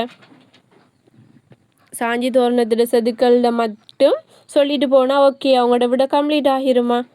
இல்லை, ஒரு நாளும் இல்லை. நீங்கள் விட கொடுக்குற நேரம் அழகாக வடிவாக ஃபர்ஸ்ட் வந்து இந்த சாஞ்சி தோரணத்தில் கட்டமைப்பை பற்றி முதலாவது குட்டியாக விளக்கணும். அந்த கட்டமைப்பை பற்றி விளக்கிட்டு தான் அதில் உள்ள அந்த செதுக்கல்கள் தொடர்பாக நீங்கள் அழகாக ஒவ்வொன்றா சொல்லணும். சரியா? ஓகே, முதலாவது பாருங்கள் பிள்ளைகள், அறிமுகத்துக்குள்ளே போவோம். முதலாவது என்ன? அறிமுக பகுதிக்குள்ளே போவோம். முதலாவது அறிமுகம் என்ன மாதிரி கொடுங்கண்டா, நான் அழகாக ஒவ்வொன்றா ஸ்லோவாக சொல்கிறேன். நீங்களுமே தேவையான பிள்ளைகள் எழுதி எடுத்துக்கொள்ளுங்க.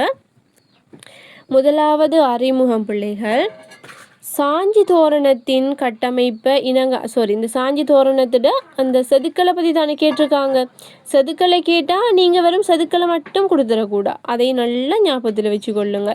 கேள்வியை வாசுங்க. கேள்வி உங்களுக்கு விளங்க இல்லையா, 1க்கு 2 3 தடம் வாசுங்க. கேள்வி நல்லா விளங்க காட்டியும் முழுமையாக வாசி ஒரு தெளிவுண்டை பெற்றுக்கொள்ளுங்க.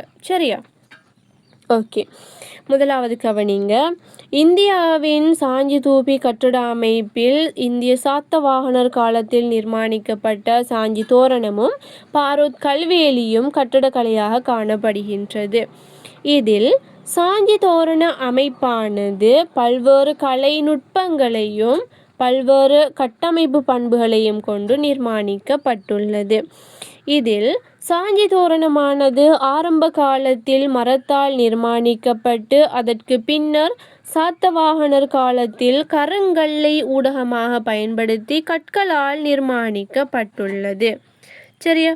ஊடக அமைப்பை பற்றி சொல்லுங்க. அதுக்கு பிறகு இந்த சாஞ்சி தோரணத்தில் கட்டமைப்பை பற்றி சும்மா நார்மலாக சொல்லுங்களேன். இது கஷ்டமா? இந்த இருக்கிறத பற்றி தான் சொல்ல போகிறேன். என்ன, கிடையா இருக்கிற இந்த கட்பாலம், செங்குத்தாக இருக்கிற இந்த கட்பாலம், இந்த செங்குத்தாக இருக்கிற இது, அடுத்து இந்த சைடில் உள்ள சுருள் வடிவம், அடுத்தது இந்த அடியில் வந்து பொருத்தப்பட்டிருக்கிற இந்த பொருத்தப்பாடு, இதை பற்றி தான் சொல்ல போகிறேன்.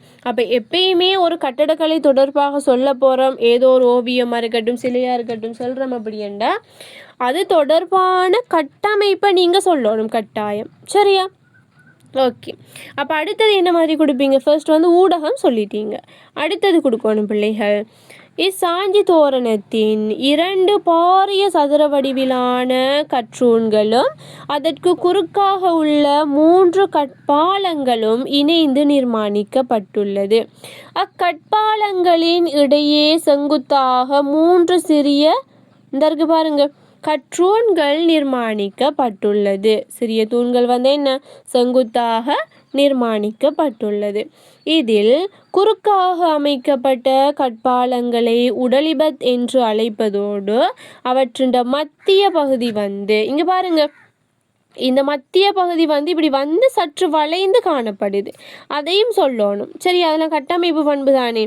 மத்திய பகுதி சற்று வளைந்து காணப்படுகின்றது. சரியா? அடுத்தது பிள்ளைகள், இச்சாஞ்சி தோரணத்தின் 2 மருங்கிலும் ஓலை சுருள் வடிவமுடைய செதுக்கல்கள் காணப்படுகின்றது. இங்க பாருங்க, இங்கால சைட் 2யும் இங்கால சைட் 2யும் பாருங்க, ஓலை சுருள் வடிவத்தில் நிர்மாணிக்கப்பட்ட செதுக்கல்கள் காணப்படுகின்றது. இத்தோரணத்தின் அடிப்பாலம் கற்றூனுடன் பொருந்தும் இடத்துல அதனை தாங்கி நிற்கும் விதமாக யானைகளும் குள்ளர்களும் சிம்ம உருவங்களும் காணப்படுகின்றனர். இந்த இருக்கிற பகுதியை பாருங்க, இந்த இருக்கிற பகுதியில் உள்ளதை தான் இப்போ சொன்னேன்.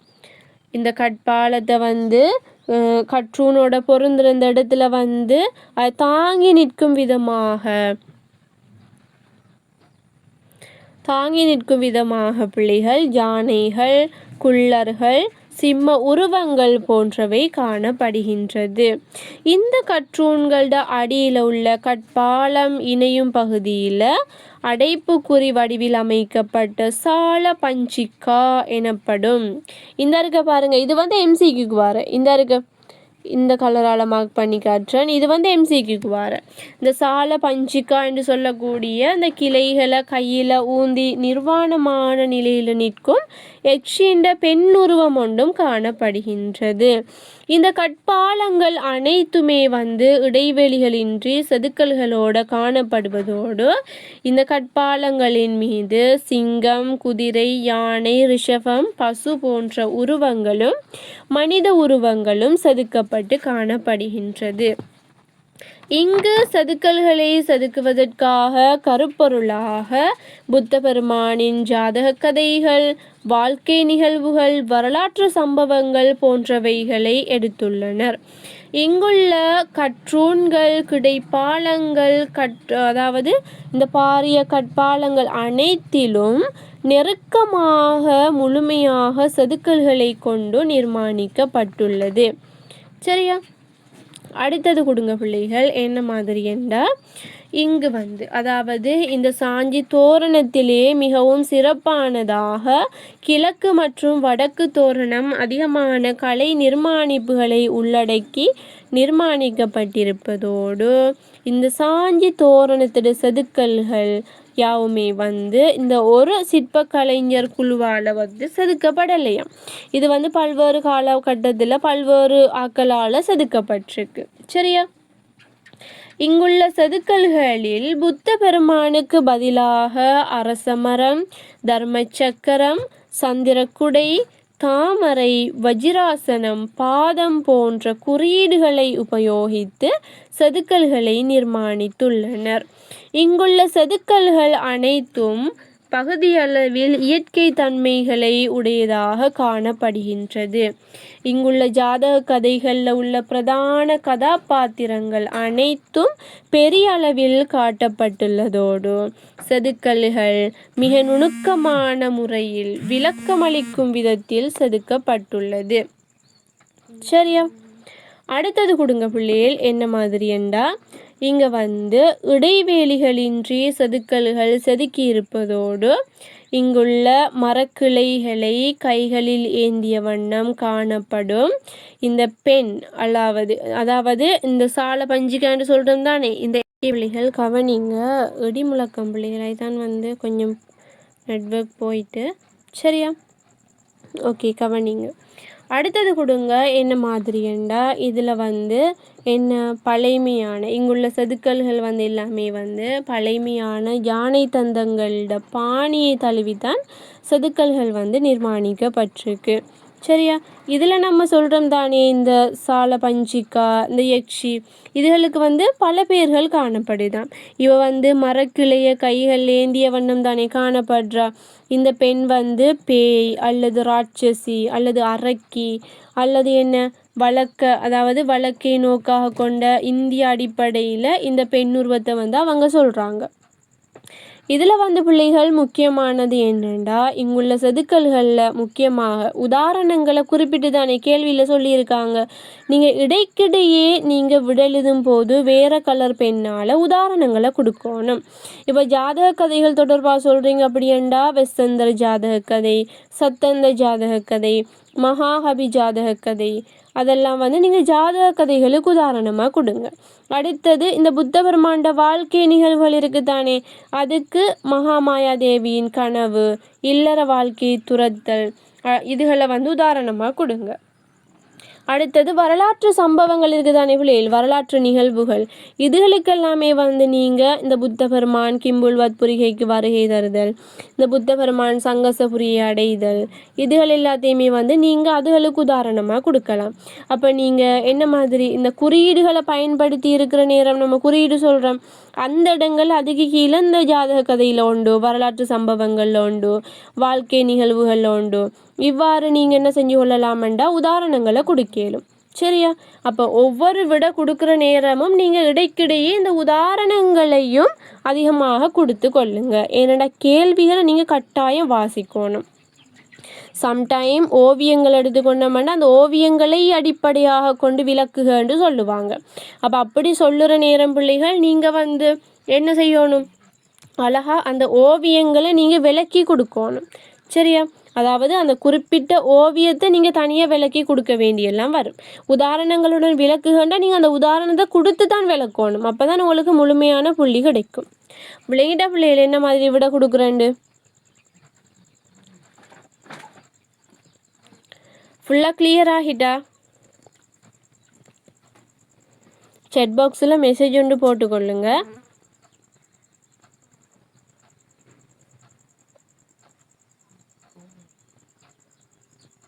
ஓகே, எல்லாருக்குமே வந்து கிளியர் ஆகிட்டா பிள்ளைகள்? இங்கே சரியான மழை முழக்கமாக இருக்குது. டீச்சர் வந்து இந்த கேள்வியோட வந்து கிளாஸை முடிப்போம் அப்படின்ட்டு இருக்கு. நம்மளோட செமினாரை முடிச்சு கொள்வோம் அப்படின்ட்டு. ஓகே, உங்களுக்கு ஏதாவது சந்தேகம் அப்படின்டா இந்த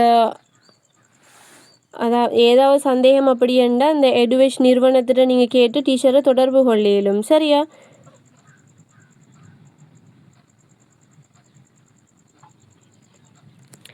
எதிர்பார்க்கே வந்துமா உங்களுக்கு இந்த வருஷம் இலங்கையின் புத்தர் சிலைகளில், இலங்கையின் நவீன ஓவிய சிற்ப கலைஞர்களுக்குள்ள, அடுத்தது இந்த இந்தியாவோட வந்து ஓவியக்கலைக்குள்ள, ஐரோப்பாவத்தை கொண்டமண்டா அந்த அரூபவாதம் மீதார்த்தவாதம் இதுகளுக்குள்ள வந்து எதிர்பார்க்கை கேள்விகள் வந்து வரலாம். சரியா? ஓகே, எல்லாருக்குமே வந்து ஃபுல்லாக கிளியர் தானே பிள்ளைகள்? முழக்கமாக இருக்குமா? இதான் கேட்குறேன் டீச்சர், கொஞ்சம் குயிக்காக முடிப்போம்ண்டு.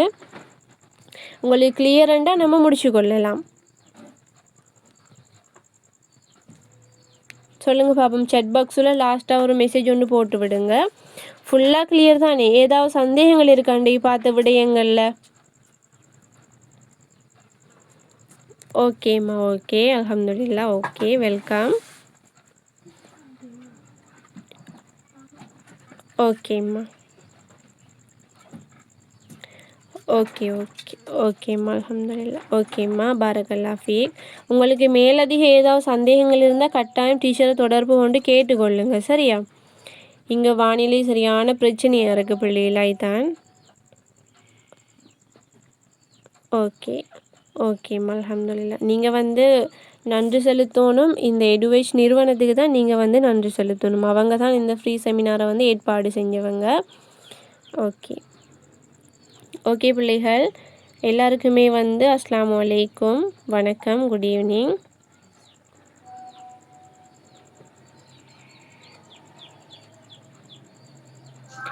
கற்புலக்கலை வந்துமா அது வார இல்லைம்மா எக்ஸாமுக்கு. அது வந்து சம்டைம் எம்சிக்யூகளில் வார, பெரும்பாலும் அப்படியும் வார இல்லை.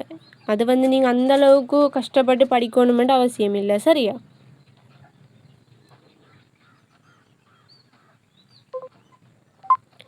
மிஸ் நம்பரை கொஞ்சம் போட்டுறா. ஓகேம்மா, ஓகே, டீச்சர்ட்ட நம்பரை போட்டு விட்றேன். நீங்கள் தேவையானவங்க வந்து என்னை காண்டாக்ட் பண்ணிக்கொள்ளுங்க. சந்தேகங்கள் எதுவும் இருந்தால் கேட்டுக்கொள்ளுங்க.